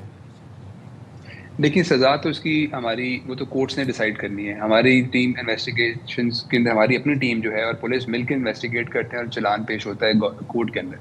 تو کورٹ ایویڈنس بڑا کلیئر ہے. کورٹ جو بھی ڈیسائیڈ کرے 6 مہینے، سال، 3 سال تک سزا جو ہے کورٹ اس کے اندر دے سکتی ہے. اس کے بعد جرمانے کی لمٹ 1 ملین تک ہے. اور اس کو ابھی ہم لوگ اس کو سخت سزا کی طرف گئے ہیں کہ کورٹ میں جا کے پیش کیا ان کا کیس تاکہ ان کو سزا ہو. جرمانہ دینا تو بڑی بات نہیں ہے کہ اتنا پروفیٹیبل بزنس ہے، لوگ تو اپنا لاکھ 2 لاکھ جرمانہ مجھے بتائیں کیا یہ اقدام قتل کے زمرے میں نہیں آتا؟ کیا اس کی دفعات نہیں لگنی چاہیے؟ بالکل، دیکھیں سخت سے سخت سزا ہونی چاہیے. بٹ انفارچونیٹلی جو ہمارا ابھی لا ایگزسٹ کر رہا ہے، ہم although we are proposing amendments in it کہ ہم اس کی سزا اور سخت کریں. بٹ اس کی سزا ابھی فی الحال جو الیٹریشن آف فوڈ ہے اس کی 3 سال ہے. لیکن اب جو ہم نیا ایکٹ ہم لوگ جس کے اندر امینڈمنٹس کر رہے ہیں، پرپوز کر رہے ہیں، اس کے اندر ہم 7.5 سال سے 8 سال اور 14 سال کی سزاؤں کی طرف جا رہے ہیں. بالکل آپ کی بات ٹھیک ہے. یہ کہتے ہیں کہ یہ بھی قتل سے کم نہیں ہے کہ آپ لوگوں کی جانوں کے ساتھ کھیل رہے ہیں، اور یہ اس کی ریچ بہت زیادہ ہے. دیکھیں ابھی مرچیں جو ہیں پتہ نہیں کتنے ہاؤس ہولڈ کتنے ملین سٹیزن کے پاس گئی ہوں گی. تو یہ آپ کی بات بالکل ٹھیک ہے. ہم لوگ چاہتے ہیں کہ اور اس میں کلیدی کردار ریٹیلرز کا بھی ہے، ان ریٹیلرز کا جو کہ وداؤٹ چیکنگ سپلائر ان لوگوں سے مینوفیکچرر سے بائی کر رہے ہیں اور بیچے جا رہے ہیں اندھا دھند. تو آپ نے ان ریٹیلرز کے اوپر گرد گھیرا تنگ کیا، ان کو اسکروٹنائز کریں گے؟ بالکل کریں گے. یہ ہمارے میں جیسے پہلے بتایا ایس او پی کا پارٹ ہے کہ جو چیز جہاں بھی سپلائی ہوئی ہے اگر وہ ٹریس کریں گے، اس کو ٹریس کرنے کے بعد جہاں جہاں جائیں گے ان کو پکڑیں گے جا کر، ان کو بھی جرمانہ کریں گے آپ مجھے سے چیزیں بیچ رہے ہیں. بٹ انفارچونیٹ کیونکہ ریٹیلرس کو اتنا نہیں ٹھہراؤں گا کیونکہ ریٹیلرس کو تو ان کو انفارمیشن ہوگی کہ کوئی سستی چیز مارکیٹ سے ملے، it means there is some thing wrong with it. یہ تو نہیں ہو سکتا ایک سستی چیز ملے اور ریٹیلر لے لے، تو وہ بالکل اتنے قصوروار ہے. اگر آپ کو کوئی ان یوزولی سستی چیز مل رہی ہے تو یہاں یہ بڑا ریڈ فلیگ ہے. اسد صاحب بس لاسٹلی مجھے بتا دیں، کچھ پبلک کو تھوڑا سا ٹپس دے دیں کہ کیسے وہ فرق کر سکتے ہیں اصلی اور نقلی، اگر ہم صرف مسالہ جات کی بات کریں. دیکھیں یہ تو اب ایک تو آبزرویشن سے ہی ہو سکتا ہے دیکھیں، اور دوسرا یہ کہ جو اب پھر وہی بات آ جائے گی ہم شاید کسی برانڈس کو پروموٹ کر رہے ہیں، ایسی بات نہیں ہے. جو تھوڑے سے اچھے سٹورز ہیں جہاں پر اچھی چیزیں ملتی ہیں گروسریز وغیرہ، تو وہاں سے کوشش کریں خریدیں، کیونکہ وہ تھوڑا سا ان کے پھر بھی ایس او پیز فالو ہوتے ہیں. یہ لوگ بیسیکلی بیچنے کھولے، اور یہ کھولے میری جو اپنی آبزرویشن یہ ہے کہ دور دراز علاقوں میں زیادہ بکتے ہیں، وہاں پہ لوگوں کو اویئرنیس کم ہوتی ہے. تو ایک تو یہ چیز ہے. دوسری بات یہ کہ میں لوگوں سے بھی ریکویسٹ کروں گا آپ کے پروگرام کے تھرو کہ پلیز کائنڈلی یہ لوگ چھپ چھپا کے کام کرتے ہیں. یہ آپ لوگوں کی لوکیلٹیز میں 1 مرلے 2 مرلے 4 مرلے گھر لے کر ایک گنجان آبادی میں جہاں پر کوئی فوڈ پروڈکشن الاؤڈ نہیں ہوتی یا کوئی بھی انڈسٹریل ایکٹیویٹی الاؤڈ نہیں ہوتی، وہاں پہ یہ لوگ کرتے ہیں. اگر آپ کو ایسی لوگوں کو ایسی ایکٹیویٹی آئے تو ہمارے ساتھ ضرور شیئر کریں. ہمارے ہیلپ لائنس بھی ہیں، ہمارے ویب سائٹس بھی ہیں، ہماری سوشل میڈیا پیجز بھی ہیں. تو کہیں بھی ہمیں آپ اگر رپورٹ کرتے ہیں تو ہماری ٹیمز الحمدللہ اتنی ایکٹیو ہے کہ فوراً وہ کارروائی کریں. تھینک یو سو مچ اسد اللہ صاحب. ہمارے ساتھ ساری صورت حال بات کر رہے تھے. پنجاب فوڈ اتھارٹی زبردست کام کری. میری خواہش ہے کہ تمام صوبوں میں اسی طریقے سے جو فوڈ اتھارٹیز ہیں وہ کام کریں، اور لوگوں سے میری گزارش ہے کہ اگر آپ لوگوں کو پتہ ہے تو ضرور ان لوگوں کو رپورٹ بھی کیا. اور لوگوں سے گزارش یہ بھی ہے کہ اگر آپ کوئی چیز خریدنے جا رہے ہیں یا آپ نے پہلی دفعہ خریدنی ہے، آپ ٹرائی کریں، لیکن پلیز اس کے انگریڈینٹس ایک دفعہ پڑھ لیا کریں. ایک اور ہمارے پاس خبر بھی ہے، لیکن جس کی عادت نہیں ہے ہمیں. آپ کو پتہ ہے کہ جو اب آئس کریم ہوتے ہیں بچوں کو ہم کھلاتے ہیں، یہ آئس کریمز ان میں دودھ نہیں ہوتا، یہ فروزن ڈیزرٹ ہوتا ہے. اگر آپ ان کے ریپرز کے اوپر دیکھیں، ان کے انگریڈینٹس پڑھیں، تو یہ کہیں پر آئس کریم مینشن نہیں ہوتا، یہ فروزن ڈیزرٹ ہوتا ہے، کیونکہ اس کے اندر فلیورز ایڈڈ ہوتے ہیں. اس میں دودھ کہیں پر نہیں ہوتا. مارکیٹنگ ایسے کی جاتی ہے کہ آپ کو لگتا ہے کہ شاید اس میں کوئی دودھ ہے اور آپ کی صحت بچوں کے لیے اچھی چیز ہے، کوئی آپ لوگ کھلا دیتے ہیں. بڑی اچھی آپ نے بات بتائی، کیونکہ اس سے ہی جڑی ایک بڑی امپورٹنٹ میرے پاس اپڈیٹ ہے. مجھے بڑی خوشی ہے کہ معاملہ قائمہ کمیٹی، قومی اسمبلی کی قائمہ کمیٹی میں گیا. قومی اسمبلی کی قائمہ کمیٹی نے انکشاف کیا ہے کہ ملک کی جو جوس بنانے والی بہت ساری جو کمپنیز ہیں، آم کا جو قدرتی ہے، جو اس کا آپ کہہ لیں جو پلپ ہے، اس کے بجائے مصنوعی ذائقے استعمال کر رہی ہے، جس سے اچھا یہ ہمیں پتہ ہے کہ ظاہر ہے وہ پیور نہیں ہوتا، بٹ اس میں ایک پرسنٹیج ہوتی ہے جو رکھنی ضروری ہوتی ہے، جس سے نہ صرف ہم یہ دیکھ رہے ہیں بچوں کی صحت کو خطرہ لاحق ہو سکتا ہے، بلکہ آم کے کاشتکار بھی مالی نقصان اٹھا رہے ہیں. اچھا، پاکستان مینگو ایسوسی ایشن کے مطابق آم کا جو پلپ ہے اس کی کھپت گزشتہ برسوں کے مقابلے میں 90% کم ہو گئی ہے. اندازہ لگائیں اب، جبکہ قانونی حد کے مطابق جوس میں کم از کم 25% پھل ہونا ضروری ہے. اور آپ کو پتہ ہے کہ چیئرمین کمیٹی نے پھر فوری تحقیقات اور صحت و معیار کی نگرانی کی ضرورت پر زور دیا قائمہ کمیٹی میں. لیکن میں یہاں پر پھر وہی بات ہے کہ اتنی فالس مارکیٹنگ کی جاتی ہے کہ ہم لوگوں کو سب کانشیسلی بات لگتی ہے، پتہ چل جاتی ہے، ہم سمجھ جاتے ہیں کہ یار اس میں تو فروٹس ہوں گے، یا یہ تو ہماری صحت کے لیے کوئی صحت افزا چیز ہے جو ہم پی رہے ہیں، لوگ صبح ناشتے میں پی رہے ہیں، لیکن ان کے اندر ایڈیٹیوز ہوتے ہیں، ان کے اندر آرٹیفیشیل فلیورز ہوتے ہیں، شوگر ایک ہیوج اماؤنٹ میں ہوتی ہے، اور ہم اپنے بچوں کو خوشی سے پلا رہے ہوتے ہیں کہ بیٹا پیو، بڑی اچھی بات ہے. تو نہیں، آپ پلیز انگریڈینٹس پڑھا کریں اور چیز خریدنے سے پہلے ایک دفعہ اس پہ ریسرچ کر لیا کریں، کیونکہ ہماری صحت کا سوال ہے نا، ہماری جسمانی اور ہماری مینٹل ہیلتھ کا سوال ہے. اور جوس سے بہتر ہے آپ ہول فروٹ کھائیں، پورا پھل کھائیں، اس میں فائبر بھی ہے، اس میں ساری چیزیں ہیں. اور جب فائبر کے ساتھ آپ کہتے ہیں نا شوگر کنٹینٹ، چاہے وہ قدرتی پھل کا ہی ہے، وہ جب آپ کے جسم میں جائے گا تو اس طریقے سے آپ کا جو گلوکوز لیول ہے اس کو ہائی نہیں کرے گا، جس طرح صرف یہ والے جو آرٹیفیشل جوس ہیں جس میں ہائی کنٹینٹ آف شوگر ہوتا ہے، یہ آپ کی صحت کو. اور اگر آپ بچوں کو اس کی عادت ڈال دیتے ہیں نا، بچوں میں ایک عادت ہی ہوتی ہے سائم کہ اگر انہیں کسی چیز کو وہ پسند کر لیتے ہیں تو انہیں پھر وہ روزانہ ہی لگ جاتے ہیں اس کو. یو رائٹ جناب. یہ تھی تمام تر اپڈیٹ.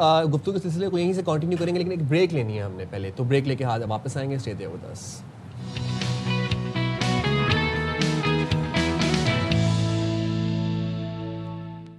السلام علیکم، ویلکم بیک ٹو باخبر سویرا. جناب یو واچنگ AY نیوز، اور امید کرتے ہیں آپ کو دن کا آغاز بڑا خوش آئند ہوا ہوگا. سائم اور صدف آ گئے ایک دفعہ پھر سے اس گھنٹے میں بھی آپ کے سویرے کو باخبر بنائیں گے، اور ایک بڑی خوش آئند خبر سے اس گھنٹے کا آغاز کریں گے، جو کہ یہ ہے کہ پاکستان کی آپ کو پتہ ہے کہ موجودہ آئی ٹی برآمدات 3 ارب 81 کروڑ ڈالرز تک پہنچ چکی ہے. آئی ٹی برآمدات اب مالی سال 2025-26 میں یہ ایک شاندار ترقی کا ثبوت ہے. ایک ہم اس کے اندر ایک رائز دیکھ رہے ہیں، ایک بوم دیکھ رہے ہیں اس گراف کے اندر. اب حکومت نے کیا کیا ہے کہ حکومت نے آئی ٹی کے شعبے کو مزید فروغ دینے کے لیے وفاقی بجٹ 2026-27 میں وزارت انفارمیشن ٹیکنالوجی اور کمیونیکیشن کے لیے ترقیاتی بجٹ میں 3 گنا سے زائد اضافے کی تجویز دے دی ہے. اچھا، اب ساتھ ہی وزارت نے 71 ارب 34 کروڑ روپے کا ترقیاتی بجٹ تجویز کیا ہے، جس میں 12 جاری اور 8 نئے منصوبے شامل ہیں، جن میں اسلام آباد اور Karachi I T parks, startups, venture ecosystem کے فروغ کے منصوبے، قومی سیمی کنڈکٹر افرادی وسائل اور دور دراز علاقوں میں ٹیلی کمیونیکیشن کی سہولیات کو بہتر کرنا شامل ہیں۔ یہ اقدامات پاکستان کی عالمی سطح پر جو آئی ٹی کا شعبہ ہے اسے مزید بوسٹ دے گا، مزید اس کو اسٹرانگ کرے گا، اور جو مقابلہ کرنا ہے نا ہمیں انٹرنیشنلی، اس کے قابل بنانے کی جانب ایک انتہائی اہم قدم ہے۔ اور سائم یہ وقت کی ضرورت بھی ہے۔ اس وقت دنیا جس تیزی سے ڈیجیٹائز ہو رہی ہے، آئی ٹی کی طرف بڑھ رہی ہے، ہم دیکھ رہے ہیں کہ اے آئی کی طرف بڑھ رہی ہے، تو ہمیں بھی ان چیزوں سے فائدہ اٹھانے کی بہت ضرورت ہے۔ بالکل، I would agree to whatever you said. جناب بات کر لیں گے اسی حوالے سے، ہمارے ساتھ موجود ہیں چیئرمین پاشا سجاد سید صاحب۔ بہت شکریہ سجاد صاحب، آپ نے باخبر سویرا کے لیے وقت نکالا۔ اس فسکل ایئر کے بجٹ میں جو آئی ٹی کی وزارت کے لیے جتنا اضافہ کیا گیا ہے بجٹ کے اندر، یہ کتنا خوش آئند ہے اور یہ آنے والے وقت میں اس کے کیا ثمرات ہوں گے؟ یہ ہمیں ڈیٹیلز تو اس کی ابھی فی الحال کمپلیٹ معلوم نہیں ہے، but we are very happy اور بڑا ہم ایکسائٹیڈ ہیں بجٹ کے بارے میں۔ پاکستان آئی ٹی انڈسٹری جیسے آپ کو معلوم ہے کہ فاسٹسٹ گروئنگ انڈسٹری ہے، ایکسپورٹ انڈسٹری ہے پاکستان کی، اور نہ صرف یہ، ہم لوگ سب سے زیادہ یوتھ کو امپلوائے کرتے ہیں، and on top of this ہم لوگ 70% ٹریڈ سرپلس ہیں، وچ مینس کہ ہماری امپورٹ بہت کم ہے۔ سو ہمارے ملک کے اکنامک ایشوز کو یا ڈالر کے جو کمی ہے اس کو پورا کرنے کے لیے وی آر ویری ریلیونٹ، اور ہم بڑے گریٹفل ہیں حکومت کے کہ انہوں نے، اور ہم امید کرتے ہیں کہ ہم نے جتنی ریکویسٹ کی تھیں وہ ساری کی ساری انہوں نے انکارپوریٹ کر لی ہوں بجٹ میں۔ ہماری کچھ ریکویسٹ ٹیکسیشن کے حساب سے تھیں، کچھ ہماری ٹریڈ جو کیپٹل ریپیٹریشن ہے اس کے حساب سے تھی، اسٹارٹ اپس کے فنڈنگ کے اندر تھی، 5G کے لیے تھی جو گورنمنٹ نے اناؤنس کر دیا اور بڑی فاسٹ کوئکلی رول آؤٹ کر رہا ہے۔ We are extremely grateful to government for that. اسی طرح کچھ ہمارے مارکیٹنگ ایونٹس ہم چاہ رہے تھے باہر ہو، ویزا فیسیلیٹیشن ہم چاہ رہے تھے، تو بہت سارے اسٹرکچرل ایشوز بھی with SIFC and ministry of IT دونوں نے ہمارے ایکسیپٹ کیے ہیں اور اپنے پروسیس میں لے کے آئے ہیں، اور obviously بجٹ تو جب اناؤنس ہوگا تو we'll see کہ how many of our recommendations are accepted, but we are very hopeful and we are very grateful to government for giving us a patient hearing and of course incorporating our recommendations in the budget. Sajjad صاحب، you are the first person جو budget کو لے کے اتنے excited ہیں، ماشاءاللہ اتنے خوش ہیں کہ جو تجاویز ہیں ان کو ظاہر ہے ان پر غور کیا گیا ہے۔ تھوڑا سا ہمیں بتائیے گا خاص طور پہ وہ کون سے شعبے ہیں، اگر میں آئی ٹی سے ریلیٹڈ جو ترقیاتی فنڈز ہے اس میں جو 3 گنا اضافہ کا کہا گیا ہے، ایک عام شہری پر یا اسٹارٹ اپس جو ہیں ان پر اس کا اثر کیسے پڑے گا، کس طریقے سے یہ ڈیویڈنڈز جو ہیں یہ پبلک تک پہنچیں گے؟ دیکھیں، آئی ٹی جو ہے نا یہ ایک بڑی انٹرسٹنگ انڈسٹری ہے، اس سے ہمارے ینگ لوگوں کو جانے کے لیے کوئی بہت زیادہ کیپٹل درکار نہیں ہوتا۔ یہ واحد انڈسٹری ہے جو میں کہتا ہوں کہ سوشل ایکولائزر ہے۔ کوئی ایک ینگ محنتی بچہ یونیورسٹی سے نکل کے تھوڑا سا اس کو کیپٹل دے دے، اگر اس محنتی ہے، ینگ ہے، اسمارٹ ہے، انٹیلیجنٹ ہے، اسکلڈ ہے، تو بہت جلدی وہ نہ صرف اپنے آپ کو اپنی روزی کما سکتا ہے بلکہ وہ ایک پوری کمپنی بنا سکتا ہے اور بہت سکسیسفل ہو سکتا ہے۔ And we have many such stories in I T sector جہاں پہ لوگوں نے چھوٹی چھوٹی کمپنیاں بہت ریموٹ سٹیز میں بنائیں اور اب وہ ملینز آف ڈالرز کی ایکسپورٹس کر رہے ہیں۔ ہماری سٹیز لائک لیا، حیدرآباد، اس طرح سکھر، بہت سارے ایون ریموٹ ایریاز میں، گلگت کے اندر، پشاور کے اندر، کوئٹہ کے اندر کمپنیز ہیں جو ملینز آف ڈالرز ایکسپورٹس کر رہی ہیں، انڈیویجول کمپنیز۔ سو یہ ایک بڑی اسپیشلائز انڈسٹری ہے، اس کے لیے آپ کو کوئی فیکٹری نہیں چاہیے، کوئی زمین نہیں چاہیے، کوئی بہت بڑا اسٹارٹ اپ کیپٹل نہیں چاہیے۔ سو اس لیے یہ بہت ریلیونٹ ہے ہماری سوشل چینج کے لیے، اور اسی لیے گورنمنٹ کا اس پہ فوکس بھی ہے۔ جی اچھا، اور میں اب آپ سے یہ بھی جاننا چاہتا ہوں کیونکہ جب بھی بجٹ آتا ہے تو ہم اس کے بعد پھر ایک یہ بھی اینگل ڈسکس کر رہے ہوتے ہیں کہ امپلائمنٹ اپرچونیٹیز کتنی کریٹ ہوں گی اس دفعہ آئی ٹی میں۔ اگر 3 گنا جس طرح سے ہم ذکر کر رہے ہیں کہ اضافہ ہونے جا رہا ہے آئی ٹی کے بجٹ کے اندر، کتنی سر جاب اپرچونیٹیز کریٹ ہوں گی، اس سے امپلائمنٹ اپرچونیٹیز کتنی کریٹ ہوگی نوجوانوں کے لیے؟ دیکھیں، یہ کہنا یا اس کا تخمینہ لگانا یا کوئی نمبر دینا بہت مشکل ہے جب تک ہم کمپلیٹ بجٹ کا ڈاکومنٹ نہ دیکھ لیں، دیکھ لیں۔ اگر تو ہماری آئی ٹی انڈسٹری اوبیسلی اگر انسینٹیوز پاکستان میں زیادہ ہیں تو پاکستان کی آئی ٹی انڈسٹری یہاں پہ فلرش کرے گی اور مزید جابز کریٹ کرے گی۔ اسی طرح ہمارے جو فری لانسرز ہیں اس کے نمبر میں بھی اضافہ ہوگا۔ سو اوبیسلی اور ہماری انڈسٹری تو ڈپینڈنٹ ہی یوتھ اور جاب پہ ہے۔ ہمارے جو میں کہتا ہوں نا، ہماری inventory is man hours, how many people that you have and how many of those hours can you sell. So ہمارے لیے تو یہ بہت امپورٹنٹ ہے کہ انسینٹیوائز ہوں، پے رول ٹیکسز کم ہوں لوگوں کے اوپر تاکہ ہم یوتھ کو امپلوائے کر سکیں۔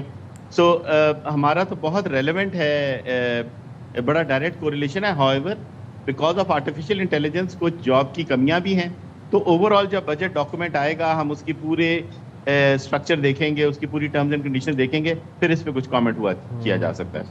اچھا, ہمارے یہاں پچھلے دنوں بہت سارے خدشات کا اظہار بھی کیا جا رہا تھا. پچھلے دنوں جی فری لانسر, ان پر جی ان کو ٹیکس کیا جائے گا, یہ باتیں بھی ہو رہی تھیں.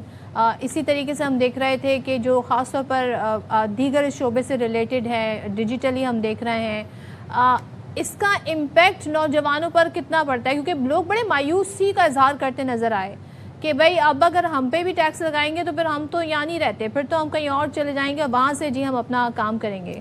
تو آپ کیا کہتے ہیں کہ ٹیکس بیک کی کوئی خبریں ہیں, کہیں کسی سطح پر ٹیکس لگ رہا ہے؟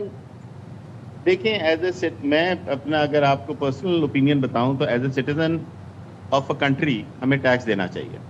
ٹھیک ہے, this I believe is the tax سے ایشو نہیں ہے, وہ جو ٹیکس لگایا جاتا ہے, جو نمبر لگایا جاتا ہے نا 18% پتہ نہیں کتنے فیصد, اس کا ایشو ہے. obviously اس کی پرسنٹیجز پہ اور فیئرنیس آف اس پہ بات ہو سکتی ہے, پر everybody should be in the tax brackets. Having said that, جو جہاں تک پاشا کی ریکمنڈیشن تھی وہ فری لانسرز کے اوپر نہیں تھی. یہاں پہ ایک ڈفرینسیشن ہونا چاہیے, ایک freelancers versus remote workers. اچھا, جو دو فرق لوگ ہیں. فری لانسرز وہ ہیں جو ایکچوئل بزنس مین ہوتے ہیں, وہ جاتے ہیں پروجیکٹ پہ بڈ کرتے ہیں, کبھی جیتتے ہیں کبھی ہارتے ہیں. They are actually small micro businesses, right. ان پہ وی بلیو ان کی ٹیکسیشن اسٹرکچر بڑا فرق ہونا چاہیے. بٹ اس کے اندر کچھ ایسے لوگ ہیں جو ریموٹ ورکرز ہیں, جو ایکچوئل امپلائیز ہیں کسی کمپنی کے, باہر کی کمپنیز کے, پر وہ ڈالرز میں سیلریز لے رہے ہیں, جو کمپلیٹلی ٹیکس بریک ہے. وہ کوئی رسک نہیں لے رہے. دیکھیں کاروبار جو ہوتا ہے نا وہ رسک کے ساتھ ہوتا ہے, کہ کبھی آپ کو کاروبار ملتا ہے, کبھی نہیں ملتا, کبھی قیمت اچھی ملتی ہے, کبھی نہیں ملتی, کبھی نقصان بھی ہو جاتا ہے. جو سیلریڈ ہوتا ہے اس میں رسک نہیں ہوتا. سو جو بات ہو رہی تھی وہ شاید فری لانسرز ٹیکسیشن کی, میرے خیال میں وہ فری لانسرز کے بارے میں نہیں ہو رہی تھی, وہ ریموٹ ورکرز کا ذکر ہو رہا تھا. You're right. Thank you very much Sajjad صاحب, آپ نے باخبر رہنے کے لیے وقت نکالا اور بڑے ہی آپ نے اپنی دلچسپ انالیسس سے ہمیں اویئر کیا. موونگ فارورڈ جناب, یہاں پر ایک میرے پاس اپڈیٹ بھی ہے, اور جو ذکر ہم کر رہے تھے صبح سویرے آتے ہی, جیسے ہی ہم نے آپ لوگوں کے ساتھ ہیلو ہائی کی تو ہم نے کہا جی ویدر کیسا ہے. بھائی ویدر کیسا ہے, اس کا ایک ہی جواب ہے کہ ویدر بہت ایک خراب صورتحال گزر رہی ہے گرمی کی. بالکل اوسم نہیں ہے. ملک کے بیشتر علاقوں میں موسم خشک ہے, موسم گرم ہے, پارا مرطوب ہے, پارا چڑھتا جا رہا ہے. اور اگر ہم بات کریں علاقوں کی جن میں شدید گرمی ہے تو وہاں پہ آپ کو بتا دیں کہ دادو میں درجہ حرارت 48, سبی میں 47 ڈگری, جبکہ جھنگ, ساہیوال, سرگودا, فیصل آباد اور ڈیرہ غازی خان کی اگر بات کریں تو وہاں پر 45 ڈگری تک گرمی ریکارڈ کی گئی ہے. بھائی لاہور میں 43, پشاور میں 42 اور اسلام آباد سوچیں 41 ڈگری سینٹی گریڈ. میں کہہ رہی ہوں 40s میں جو درجہ حرارت آ رہا ہے نا 41, 47, یہ تو ہمارے لیے لگ رہا ہے ایک روٹین نیو نارمل بن گیا ہے, وچ از ڈینجرس. اچھا کراچی والوں, آپ کو بتا دوں کہ شدید گرمی کے ساتھ حبس محسوس کیا گیا کراچی میں. پارا ہمیں دکھا رہا تھا نمبر بڑے کم, یعنی کہ 36 ڈگری, جو کہ ہم اگر 47 والوں کی بات کریں تو 36 تو بڑا کم ہے, لیکن گرمی کی جو شدت ہے نا وہ فیلز لائک جسے ہم کہتے ہیں وہ 41 ریکارڈ کی گئی, تو برابر ہو گئی بات یہاں پر. اچھا یہ جو فیلز لائک جو محسوس کیے بڑی فیئرنیس ہے. رائٹ. موونگ فارورڈ, ذرا اب آپ کو یہ بھی بتا دیں کہ آپ نے کرنا کیا ہے اس گرمی سے بچنے کے لیے, کیسے بچا جائے اس گرمی سے, کیا حل ہے. اس کا توڑ ہے آج ہمارے پاس, اور اس کا توڑ ایک ہی ہے, ان سے بھی آپ کو توڑ سے ملوائیں گے بھی آپ کو. لیکن پہلے آپ کو ذرا یہ بتا دیں کہ ملک بھر میں اس وقت سخت گرمی اور ہیٹ ویو کی صورتحال جاری ہے, جس کے باعث ماہرین صحت شہریوں کو زیادہ سے زیادہ پانی کی انٹیک کرنے کی ہدایت دے رہے ہیں, قدرتی مشروبات استعمال کرنے کی ہدایت دے رہے ہیں. ایسے میں جسم کو ٹھنڈا رکھنے اور پانی کی کمی سے بچانے کے لیے سستے اور آسان گھریلو مشروبات نہایت اہمیت کے حامل ہیں. لیکن وہ کیا ہیں؟ اچھا دیکھیے, صرف پانی نہیں, پانی کے ساتھ الیکٹرولائٹس کا ہونا بہت ضروری ہے. آپ جب بہت سویٹنگ ہوتی ہے تو آپ کی باڈی سے نمکیات نکل جاتے ہیں, تو آپ ڈی ہائیڈریشن کا, اور ڈی ہائیڈریشن پھر پتہ نہیں کیا کیا افیکٹ کرتی ہے آپ کی باڈی کو. چلے جی, جو آپ توڑ کی بات کر رہے تھے, ہمارے ساتھ اسٹوڈیوز میں موجود ہے حکیم شاہ نذیر صاحب. تھینک یو سو مچ حکیم صاحب, بہت شکریہ. بڑے دنوں بعد آپ سے, غالباً عید کے بعد آپ سے بات چیت ہوئی. شدید گرمی ہے, اب مسئلہ کیا ہے؟ پانی ٹھنڈا لوگ پینے کی کوشش کر رہے ہیں تو ان کے گلے خراب ہو رہے ہیں, کرے کیا؟ ذرا تھوڑا سا ہمیں بتائیں اس کا حل کیا ہے. دیکھیں پانی کا ٹیک زیادہ رکھنا, ہر 1 گھنٹے بعد 1 گلاس پانی پئیں. گھر سے جب باہر نکلیں تو اپنے پانی کی بوٹل ساتھ لے کے نکلیں, اور اس میں چینی اور نمک والا پانی بھی استعمال کر سکتے ہیں. اور اس کے علاوہ آپ نے ایک جیسے بہت زیادہ سویٹنگ ہو رہی ہے، گرمی لگ رہی ہے، یہاں پہ آپ نے اپنا کوئی تولیہ ہو، چھوٹا سا ٹاول ہو یا کوئی کپڑا ہو، گیلا کر کے آپ اپنی گردن کے پیچھے رکھیں. اچھا تو یہاں کی کیا ویسے یہاں گرمی کی شدت زیادہ فیل ہوتی ہے. یہاں زیادہ فیل جی ہاں، بعض لوگ سر پہ بھی رکھتے ہیں، تو سر پہ بھی رکھ سکتے ہیں اور یا گردن پہ رکھیں آپ. اچھا حکیم صاحب، سستے مشروبات جو کہ آپ کو گرمی کی شدت سے بچائیں، محفوظ رکھیں، ڈی ہائیڈریشن سے، نوزیا سے، چکر، الٹی، ان چیزوں سے بچائیں آپ کو، وہ گھر میں کیسے تیار کیے جا سکتے ہیں اور کیا وہ مشروبات ہیں؟ دیکھیں، جو لوگ بھی اس طرح گرمی کی شدت سے بچنا چاہتے ہیں اور ساتھ میں یرکان کے اثرات سے بھی بچنا چاہتے ہیں، کیونکہ گرمی کی شدت میں یرکان کے اثرات بھی بڑھ جاتے ہیں، ایسیڈیٹی بھی بڑھ جاتی ہے، تو اس کو کنٹرول کرنے کے لیے آپ نے یہ آلو بخارا لینا ہے. اچھا، یہ 4 عدد آلو بخارا 1 گلاس پانی میں ڈالیں اور 1 چائے والی چمچ سونف اسی پانی میں ڈالیں، اور اس کے اندر آپ حسب ذائقہ گڑ آپ ملا سکتے ہیں. یہ کافی ہے 1 چمچ کے برابر. آپ ایک 15-20 منٹ کے لیے اسے رکھ لیں، یہ پھول جائے گی، پھر اسے چمچ کے ساتھ شیک کیجیے گا ایسے اور چھان کے پی لیجیے. ایک ٹائم روزانہ، ذائقہ بھی بہترین اور ٹھنڈک کا احساس بھی ہوگا، گرمی کی شدت بھی کم فیل ہوگی. اور یہ اس کے اندر ایسے تہرتے رہیں گے کہ اس کو ایسے ہم وہ اس کو چھان کے اس کا پانی پی لیں، باقی چیزیں پھینک دیں. یہ تو ابھی تھوڑی دیر کے بعد آپ دیکھیں گے یہ آلو بخارے کی صرف گٹھلیاں رہ جائیں گی، گلے کو افیکٹ نہیں کرے گا. گلے کو افیکٹ نہیں کرے گا. اچھا، آپ نے شروع میں کہا چینی کا بھی استعمال کریں. ہمیں تو چینی سے ایسا ڈرا دیا ہے کہ چینی کا ایک بالکل بھی ذرا سا بھی چینی نہیں ہونی چاہیے، ورنہ تو پتہ نہیں کیا ہو جائے گا. دیکھیں، نمک اور چینی کا پانی میں نے کہا ہے، وہ ملا کر جو کہ جی ہاں، جیسے آپ نے 1 بوٹل آپ نے پانی کی بوٹل لی، اس میں 2 چمچ جو ہیں وہ چینی ملا لیں، آدھا چمچ جو ہے وہ نمک ملا لیں، ہلا کے استعمال کریں. آپ دیکھیں یہ باڈی کو ڈی ہائیڈریٹ ہونے نہیں دیتی، سستی کاہلی کو دور کرے گی، آپ کو چکر نہیں آئیں گے، گرمی کی شدت زیادہ فیل نہیں ہوگی، جس طرح نڈھال ہو جاتے ہیں نا وہ چیز نہیں ہوگی. اور ایک چیز اور، جس طرح آپ نے کہا نوزیا ہو جاتا ہے، الٹی آ جاتی ہے، یہ اس میں بھی کام کرتی ہے. اور دوسری چیز یہ ہے کہ معدے میں جلن شروع ہو جاتی ہے، پیٹ میں جلن شروع ہوتی ہے، ہاتھ پاؤں جل رہے ہوتے ہیں، سر جل رہا ہوتا ہے، پسینہ بہت زیادہ آ رہا اور اس پسینے کے اندر چبھن محسوس ہو رہی ہوتی ہے، تو اس کو دور کرنے کے لیے آپ نے اسی طریقے سے 1 گلاس پانی لینا ہے. ٹھیک ہے. اور اس کے اندر یہ اسپغول دانہ ہے، آپ نے اسپغول چھلکا دیکھا ہوگا، یہ اسپغول دانہ ہے، براؤن کلر کا ہوتا ہے، بالکل ایزی ہے، پرچون کی دکان پہ بھی مل جاتی ہے، پنساری سے بھی مل جاتی ہے. یہ تخم بلنگا ہے، جسے تخم ملنگا بھی کہتے ہیں. یہ تو بیسٹ ہے سر گرمیوں میں. 1 چائے والی چمچ ایسے ملا لیں آپ ان کو اور تھوڑی دیر کے لیے رکھ لیں تاکہ یہ پھول جائے. ذائقے کے طور پہ کوئی بھی لال مشروب بھی ڈال سکتے ہیں اور اس کے اندر جو ہے گڑ کا بھی استعمال کر سکتے ہیں آپ، کوئی نقصان نہیں ہے. لیکن ڈائبٹک پیشنٹ جو ہے وہ لال مشروب نہ ڈالے، گڑ بھی نہ ڈالے. اچھا، میں نے وہ آپ نے جو پہلے انگریڈینٹ ڈالا کون سا؟ اسپغول دانہ. اسپغول کا میں نے پہلی بار سنا ہے کہ ورنہ تو لال مشروب میں اور یہ تخم ملنگا، یہ ثابت اسپغول ہے، یہ بھی تخم ملنگا کی طرح ہی ہوتا ہے. اچھا. اور ایک اسپغول چھلکا ہوتا ہے جسے اسپغول بھوسی کہتے ہیں، وائٹ کلر کی، وہ اسی کے اوپر سے اترتی ہے. تو یہ دونوں 1-1 چمچ اس طرح، یہ تیزابیت کو دور کرتی ہے، ایسیڈیٹی کو دور کرتی ہے، ہاتھ پاؤں کی جلن کو دور کرتی ہے، گرمی کی شدت کم فیل ہوگی آپ کو. اور دوسرا یہ ہے کہ منہ کا ذائقہ جو کڑوا فیل ہوتا ہے یہ اس کو بھی ٹھیک کرے گی اور لو بی پی کو بھی صحیح. اور اس کو اوور نائٹ رکھیں یا رات کو رکھیں، صبح پی لیں یا دن کو رکھیں، آدھے گھنٹے بعد پی لیں. آدھے گھنٹے میں یہ پھول جاتا ہے نا؟ پھول جاتا ہے، آدھے گھنٹے بعد پی سکتے ہیں، بالکل پی سکتے ہیں ٹھنڈا کر کے. جی ہاں. اور عام طور پہ آپ گنے کا شربت پئیں جو سب سے زیادہ بہتر ہے. تو آم کا تو شیک بنا کے پی سکتے ہیں نا، لیکن آم کی تاثیر گرم ہوتی ہے، گنے کا شربت جو ہے وہ ٹھنڈا ہوتا ہے. لیکن وہ شوگر کانٹینٹ زیادہ نہیں ہوتا اس کے اندر؟ وہ نہیں، شوگر کے پیشنٹ نہ کریں نا. شوگر کے پیشنٹ 4-5 دانے اناب لے لیں. اناب 1 گلاس پانی میں بھگو دیں اور صبح نہار منہ چھان کے پی لیں. ایک تو بلڈ پیوریفائی بھی ہوگا اور ساتھ میں یہ شوگر کے مریض کے لیے بھی بہترین ہوگا. اچھا، میں آپ سے ایک چیز جاننا چاہتا ہوں. گنے کا جوس ظاہر سے بہت صحت افزا ہے اور بہت اچھی چیز ہے، لیکن وہ ہم گھر میں تو بنا نہیں سکتے کیونکہ گھر میں مشین ہوتی نہیں ہے. اب جو باہر سے ملتا ہے وہ نہ گنا صاف کرتے ہیں، ایسے ہی ڈال دیتے ہیں مشین میں، برف گندی، مکھیاں اوپر منڈلا رہی ہوتی ہیں. پھر کیسے گنے کا جوس بنائیں گھر؟ دیکھیں آج کل تو چھوٹے چھوٹے سے گلینڈرز آئے ہوئے ہیں. اچھا، آپ اس میں بھی بنا سکتے ہیں، گھر پہ بھی بن سکتا ہے. یہ بہت ایزی ہو گیا ہر چیز. بلینڈر ختم ہو جائے گا؟ نہیں، چھوٹے چھوٹے سے آئے ہوئے ہوتے ہیں. اس کا گنے کے شربت کے لیے آئے ہوتے ہیں کہ آپ خود گھر پہ بیٹھ کے بنائیے. تو بہت ایزی ہو گیا. آپ گنے کو اس طرح چھیل کے اس کے 2 ٹکڑے کر کے آپ ڈالتے ہیں، بیچ میں سے چیز لگا. چھیلنا کتنا مشکل کام. اچھا، مجھے ذرا سا یہ بتائیں، لوگ اس سے بھی تنگ ہیں کہ اس گرمی میں کھانا کس طرح کا کھائیں, لائٹ فوڈ میں کیا آتا ہے, زیادہ مرچیں کھائیں تو مشکل ہے, گرم کھانا نہیں کھایا جا رہا, ہیوی کھانا مرغن جسے کہتے ہیں وہ نہیں کھایا جا رہا, کیا کھائیں؟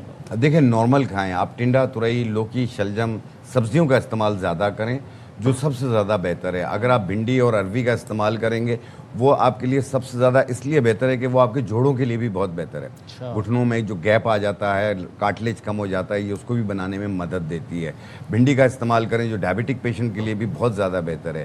صاحب ایک اور چیز بتاؤں گا کہ اکثر لوگوں کو جو نا پسینے کی شدت پلس اسمیل بہت زیادہ فیل ہو رہی ہوتی ہے گرمیوں میں, تو آپ نے جیسے لال پھٹکڑی ہوتی ہے, ایک سفید پھٹکڑی ہوتی ہے, ایک لال کلر کی ہوتی ہے, پنساری سے مل جاتی ہے, اس کا ایک مٹر کے دانے کے برابر اسپرے والے ارکے گلاب میں ڈال کے پوری باڈی پہ بھی اسپرے کر سکتے ہیں اور فیس پہ بھی آپ اسپرے کریں. یہ آئل پن کو بھی ختم کرتی ہے, جو آئل آ رہا ہوتا ہے چہرے پہ. میں نے پہلی بار سنا ہے کہ آپ کو اگر جہاں سے زیادہ باڈی پارٹ سے اسمیل آ رہی ہے تو آپ وہاں پہ بالکل بالکل لال پھٹکڑی ایک مٹر کے دانے. عوامی میسج ہے کیونکہ اب گرمیوں میں ظاہر ہے لوگوں کو بندہ کیسے کمیونیکیٹ کرے کہ آپ کلیئر بھی کرے گا کیونکہ اس کی پھٹکری میں کلیریفائنگ جو ہے وہ ایجنٹ جی بالکل. یہ آئل اسکن جو آئلی اسکن ہے یہ ان کے لیے بھی بہتر ہے اور باڈی کی اسمیل کو بھی ختم کرے گی, اور پاؤں پہ جیسے ساکس کی اسمیل ہوتی ہے یہ اس کو بھی ختم کرے گی. روز واٹر تو اٹ سیلف بڑا اچھا ریفریشنگ آپ کو ایفیکٹ دیتا ہے. ایک چیز اس موسم کے اندر آپ نے دیکھا ہوگا سر درد بہت زیادہ ہو جاتا ہے اور کمزوری بھی فیل ہوتی ہے, اسٹریس ہائی ہوتا ہے, بعض لوگوں کے اسٹریس کے ساتھ ڈپریشن بھی فیل ہوتا ہے. تو اس کو ٹھیک کرنے کے لیے لیونڈر فلاور اس کا جو کتاب حکمت کے اندر نام ہے استخدوس. اس کی 1 چمچ سوا کپ پانی میں ڈال کے ابال لیں, رات کو ایک ٹائم پی لیا کریں. آپ کو اسٹریس بھی نہیں ہوگا. ملے گا یا پاؤڈر فارم میں ملے گا؟ نہیں یہ پھول ملیں گے آپ کو, پنساری سے مل جاتے ہیں, گرے کلر کے پھول ہوتے ہیں. یہ مائگرین پین کے لیے بھی بہت بہتر ہے. اور گرمی کا نزلہ جی ہاں اس کے لیے کیا بہت تنگ کرتا ہے, گرمی کا نزلہ ہلا دیتا ہے انسان کو. جن لوگوں کو بہتا ہوا نزلہ ہو یا گلے میں گر رہا ہو, گلا خراب ہو جاتا ہو, بخار فیل ہوتا ہو, تو ایسی صورت کے اندر 7 پتے پودینہ کے لیں, 4 عدد لونگ اور 1 انچ کا ٹکڑا ادرک کا سوا کپ پانی میں ڈال کے ابال لیں. کہوا بن گیا, 1 کپ صبح 1 کپ شام, صرف 3 دن پی لیں. بالکل نزلہ, زکام, کھانسی, سینہ یہ سب صاف ہو جائے گا. 8 نہیں لے سکتے پودینے کے پتے, 7 ہی لینے. 8 لے لیں, 6 لے لیں, کوئی مسئلہ نہیں ہے. آمیزش آ جاتی ہے اس میں. زبردست, تھینک یو ویری مچ حکیم صاحب. اچھا ایک لاسٹ چیز بتانا چاہوں گا. آپ لوگ چاول ابالتے ہیں, اس کی پانی کو پھینک دیتے ہیں, وہ بڑے کام کا ہوتا ہے. آپ ہاتھ پہ سوتی کپڑا لپیٹ کے کاٹن کا ایسے آپ اپنے چہرے پہ رب کریں اسے, آپ 1 منٹ روزانہ کریں, آپ کا چہرہ صاف ہو جائے گا. اس میں نمک بھی ڈلا ہوتا ہے؟ نہیں بغیر نمک والا. چلیں جی, کیا بہت شکریہ Hakim sahab, it's always a pleasure to have you on the show. سب سے بیسٹ آج کی یہی تھی, ارکے گلاب میں آپ ریڈ کلر کی جو پھٹکری جو مٹر کے سائز کا ہوتی ہے دانہ وہ ڈالیں اور آپ اس کو اسپرے کریں, اسمیل بھی نہیں آئے گی آپ کے پاس سے اور آپ کا چہرہ بھی ریفریش. استخدوس بھی استعمال کر سکتے ہیں جو کہ لیونڈر نام یاد ہو گیا. حاضر ہوں گے بریک کے بعد, اسٹے دیئر ود اس.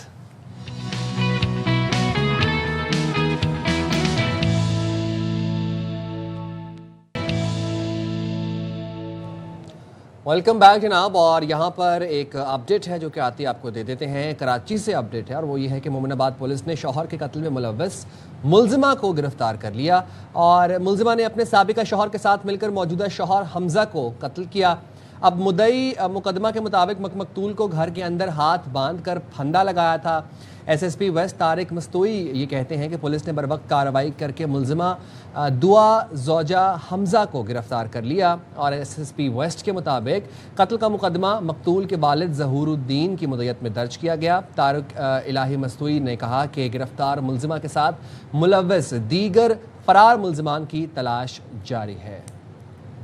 تو یہ تمام تر صورتحال ہے جو آپ دیکھ رہے ہیں, اس طرح کا کیس, یہ رپورٹ ہوا. اب دیکھتے ہیں جی پولیس اس کی مزید کیا انویسٹیگیشن کرتی ہے, کیا اس سے دیگر شواہد سامنے آتے ہیں, اور خاص طور پر جو یہ کارروائی کی گئی ہے اس حوالے سے کیا معلومات حاصل ہوتی ہیں. پھر وہی بات ہے نا کہ اتنی انٹالرنس ہو گئی ہے ہمارے معاشرے کے اندر, جہاں سے ہم نے بات کا آغاز کیا تھا پچھلے گھنٹے میں بھی, اتنی انٹالرنس ہے کہ ہم کسی کی بات برداشت نہیں کرتے, نہ کسی کا رویہ برداشت کرتے ہیں. بالکل. اچھا کچھ اور اپڈیٹس ہیں وہ آپ کے ساتھ. اب میں یہ سوچ رہا صدف دا ادر ڈے کہ ہمارا معاشرہ کس طرف بڑھتا جا رہا ہے. اتنی عدم برداشت تو ہے اس معاشرے میں, بٹ یہ جو وائلنس ہے اگینسٹ ویمن یہ رکنے کا نام نہیں لے رہی. ہر دن ہم کوئی دل خراش واقعہ دیکھتے ہیں. اب یہ واقعہ جو رپورٹ ہوا یہ جھنگ میں ہوا. فرسٹ ایئر کی طالبہ تھی, فرسٹ ایئر کی طالبہ, چھوٹی بچی اغوا ہوئی, اس کے بعد اس کو زیادتی کا نشانہ بنایا گیا، اور وہ جب زندگی کی بازی ہار گئی، جب وہ اس کو پھر ہسپتال لایا گیا، جو CCTV فوٹیج جو سوشل میڈیا پر گردش کر رہی ہے اتنی دل خراش ہے. 3 لڑکے انہوں نے اس کے ساتھ اجتماعی زیادتی کی، اور اس کے بعد اس کو ہاسپٹل میں لاوارثوں کی طرح چھوڑ کر چلے گئے. یہ اگر آپ اپنے سامنے یہ منظر دیکھ سکتے ہیں، نہیں دیکھے جاتے یہ مناظر، نہیں دیکھے جاتے. بچی پڑھ رہی تھی، اسٹوڈنٹ ہیں یہ. لڑکوں کے بارے میں یہ پتا چلا ہے. اچھا، پولیس نے جو مرکزی ملزم ہے خلیل الرحمان، اس کے ساتھ 3 ملزمان اور سہولت کار لڑکی کو گرفتار کر لیا ہے. تو جاں بحق ہونے والی لڑکی فرسٹ ایئر کی طالبہ تھی، جس کے والد نے سیٹلائٹ ٹاؤن تھانے میں 4 جون کو اغوا کا مقدمہ درج کرایا تھا. سوچیں ماں باپ پہ کیا گزر رہی ہوگی. اور لڑکی کی والدہ کو ایک موبائل نمبر سے کال موصول ہوئی تھی جس میں بتایا گیا تھا کہ ان کی بیٹی کون سے ہاسپٹل میں، علی احمد خان ہاسپٹل میں داخل ہے. یہ انہیں پھر خبر ملی، اور پھر لڑکی کو چھوڑ کر فرار ہونے والے ملزمان کی CCTV فوٹیج منظر عام پر آ گئی، جس کے بعد یہ سٹوری ہمارے سامنے اس طریقے سے سامنے آئی ہے. اس کے بعد انہیں گرفتار کیا گیا، اور واقعے میں استعمال ہونے والی گاڑی بھی پولیس نے تحویل میں لے لی. اور یہ اتنے درندہ مطلب ان کو تو جانور بھی نہیں کہا جا سکتا. یہ دن دہاڑے بلا خوف و خطر 3 لڑکے آتے ہیں گاڑی میں، اور سب کو پتہ ہے آج کل ہر جگہ کیمراز ہیں، CCTVs ہیں، کوئی ڈر نہیں. ایک نے تو ماسک لگایا ہوا تھا، 2 نے تو ماسک نہیں لگایا ہوا تھا.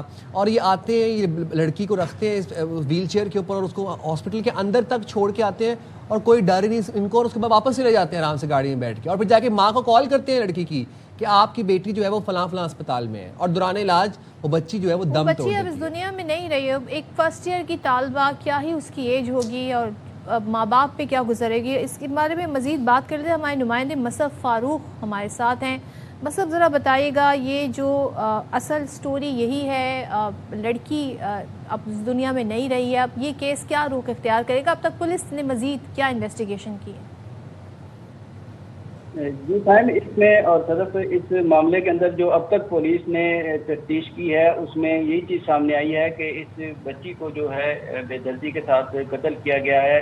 اور اس کے بعد جیسے ہی یہ تینوں جو ملزمان تھے اس کو وہاں پر چھوڑ کر وہاں سے فرار ہو گئے، اور انہوں نے یہاں سے جو ہے اس ضلع سے بھی اس وقت باہر نکل گئے تھے. یہ تو بعد میں ہسپتال والوں نے اس کی والدہ کو کال کی، اور انہوں نے ذمہ داری کا مظاہرہ کیا. انہوں نے پولیس کو کال کی، نجی ہاسپٹل نے اس معاملے کو پھر سنبھالا، اور انہوں نے اس کے گھر والوں کو بھی بتایا کہ یہ معاملہ اس طرف جا رہا ہے، آپ اپنی بچی کو آ کر یہاں سے جو ہے وہ لے لیں. اس کے بعد پولیس نے اس کو وہاں سے DHQ ہسپتال شفٹ کیا، اس کے والدین کو بلایا، وہاں پر اس کو علاج کرنے کی کوشش کی گئی، لیکن بچی کا جو بلڈ پریشر بالکل ڈاؤن ہو گیا تھا، اور اس کی وجہ سے اس کی وہ جان بر نہ ہو سکی، اس کی ڈیتھ ہو گئی. اور ملزمان جو تھے وہ وہاں سے بڑے آرام سے نکل گئے، اور ان میں سے کچھ ملزمان نے کچھ عرصہ ایک سابق MPA کے پاس پناہ بھی لی ہے، جس نے پھر ان کو جو ہے وہ پولیس کے حوالے کیا. نہیں تو یہ ملزمان ہیں کیا، کرتے کیا ہیں، کون ہیں، کیا شناخت ہے ان کی؟ یہ ملزمان طالب علم ہیں، یہ بھی اسکول کالجز کے اسی ایج کے بچے ہیں. یہ کوئی بڑے گینگ کا حصہ نہیں ہے، لیکن اس کے اندر جو اصل چیز سامنے آ رہی ہے کہ ایک منشیات فروش گینگ بھی جو ہے وہ اس کی بیک کے اوپر جو اپنی تعلیمی اداروں کے اندر بچوں کو انڈکٹ کرتا ہے، وہاں پر بچے داخل کرواتا ہے، اور اس کے ذریعے وہاں پر جو ہے اس طرح کا نیٹ ورک چلاتے ہیں. ان لائنوں کے اوپر بھی پولیس کام کر رہی ہے، اور اسی لیے کچھ بچی، ایک لڑکی کو جو پکڑا گیا ہے، اس سے مزید اس طرح کی جو معلومات حاصل ہوئی ہیں کہ اس طرح کا جو نیٹ ورک ہے وہ جتنے اچھے اور معروف تعلیمی ادارے ہیں اس کے اندر منشیات کا ایک نیٹ ورک چلاتے ہیں. یہ مسئلہ میں جاننا چاہوں گا، مرکزی ملزم تو فرار ہیں، مفرور ہو چکے ہیں، لیکن ابھی آپ نے ذکر کیا کہ سابق MPA کے پاس وہ پناہ لیتے رہے. کن سابق MPA کے پاس پناہ لی انہوں نے؟ یہ خالد سرگانہ نے ان کو بیسیکلی 2 ملزمان کو پیش کیا تھا کہ تاکہ ان کو CCD جو ہے وہ ان کا مرڈر نہ کر دے اور ان کو مارا نہ جائے. اس حوالے سے جو ہے وہ ملزمان نے وہاں پر جا کے پہلے یہ رکے تھے، اس کے بعد انہوں نے اسے پیش کیا ہے، اور اس کے بعد اب تک پولیس نے ان کو تھانے کے اندر یہ ہیں. کیوں گئے مصعب؟ ان کا کیا سارے کیس سینیریو سے لینا دینا ہے؟ ان کا بیسیکلی تو کوئی لینا دینا نہیں تھا، یہ اپنی جان بچانے کے لیے جیسے خوف تھا CCD جو ہے وہ نہ کچھ کر دے، اور اس وجہ سے انہوں نے اپنے آپ کو گرفتار کر کے رینڈملی کوئی کسی MPA کے پاس تو نہیں جا سکتا، کسی کے پاس بھی جا سکتے تھے، انہی کے پاس کیوں گئے؟ ان کا ریلیشن تھا آپس میں، اور وہ چونکہ ایک معروف، یہ بھی ایک معروف فیملی سے تعلق رکھتے ہیں، لڑکی کی بھی فیملی جو ہے وہ بڑی معروف ہے، ذمہ دار فیملی ہے، اور یہاں پر ان کے اچھا خاصا اثر و رسوخ ہے. تو فیملیز دونوں ہی اسٹرانگ ہیں، اور اس حوالے سے یہاں پر جو ہے وہ دونوں فیملیز جو ہیں اس وقت اپنا زور لگا رہی ہیں کہ کس طرح سے معاملہ جو ہے وہ آگے جائے اور پولیس جو ہے اس معاملے کو کسی حتمی نتیجے تک پہنچائے. ٹھیک ہے جی، بہت شکریہ مصعب، آپ ہمیں اپڈیٹ کر رہے تھے، اور پولیس کسی نہ کسی حتمی نتیجے تک پہنچائے اس معاملے کو. وزیر اعلیٰ پنجاب ان ایشوز کو لے کے بڑا سخت موقف رکھتے ہیں. وہ کہتی میری سرخ لکیر ہے خواتین اور بچے. خواتین کے حوالے سے ہم نے دیکھا جتنی سخت قانون سازی اور جو قانون آلریڈی موجود ایگزسٹ کرتے ہیں ان پر عمل درآمد جس طرح سے وہ کرواتی ہیں، آئی ہوپ کہ اس کے بھی وہ نوٹس لیں گی اور اس معاملے کو بھی منطقی انجام تک پہنچایا جائے. یہاں پہ لیکن چھوٹی سی بریک، حاضر ہوں گے بریک کے بعد. اسٹے دیر ود اس.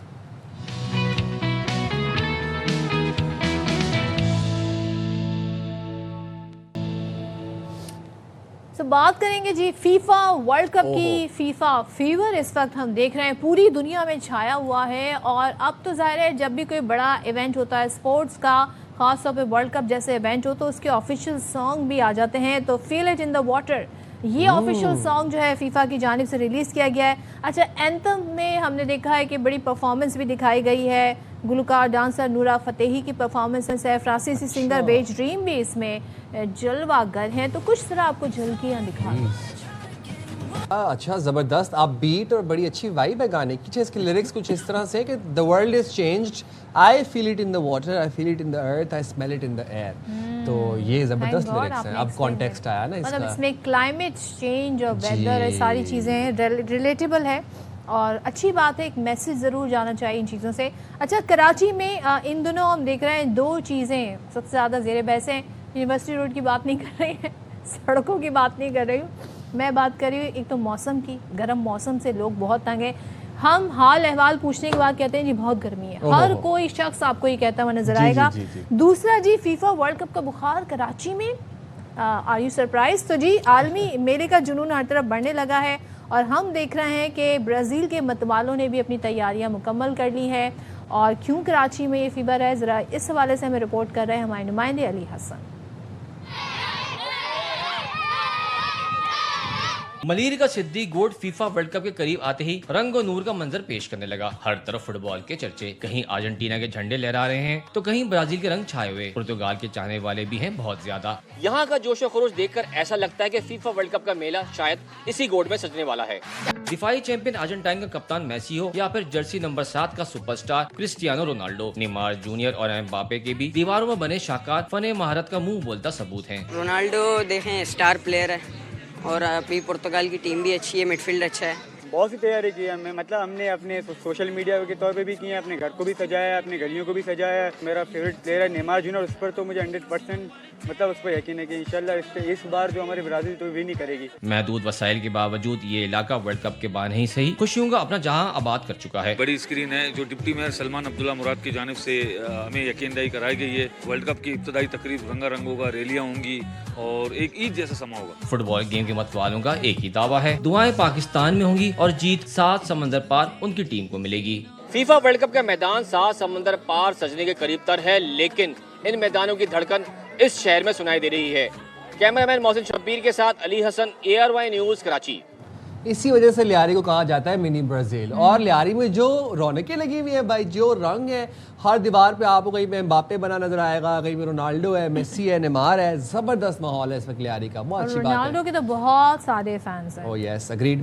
تو یہ تھی اپڈیٹس، لیکن یہاں پر ہمارا پروگرام بھی اپنے اختتام کو پہنچا. آپ سے اجازت چاہتے ہیں. اپنا بہت سارا خاص طور پہ اس گرمی میں خیال رکھیے گا. اللہ حافظ. پاکستان زندہ باد.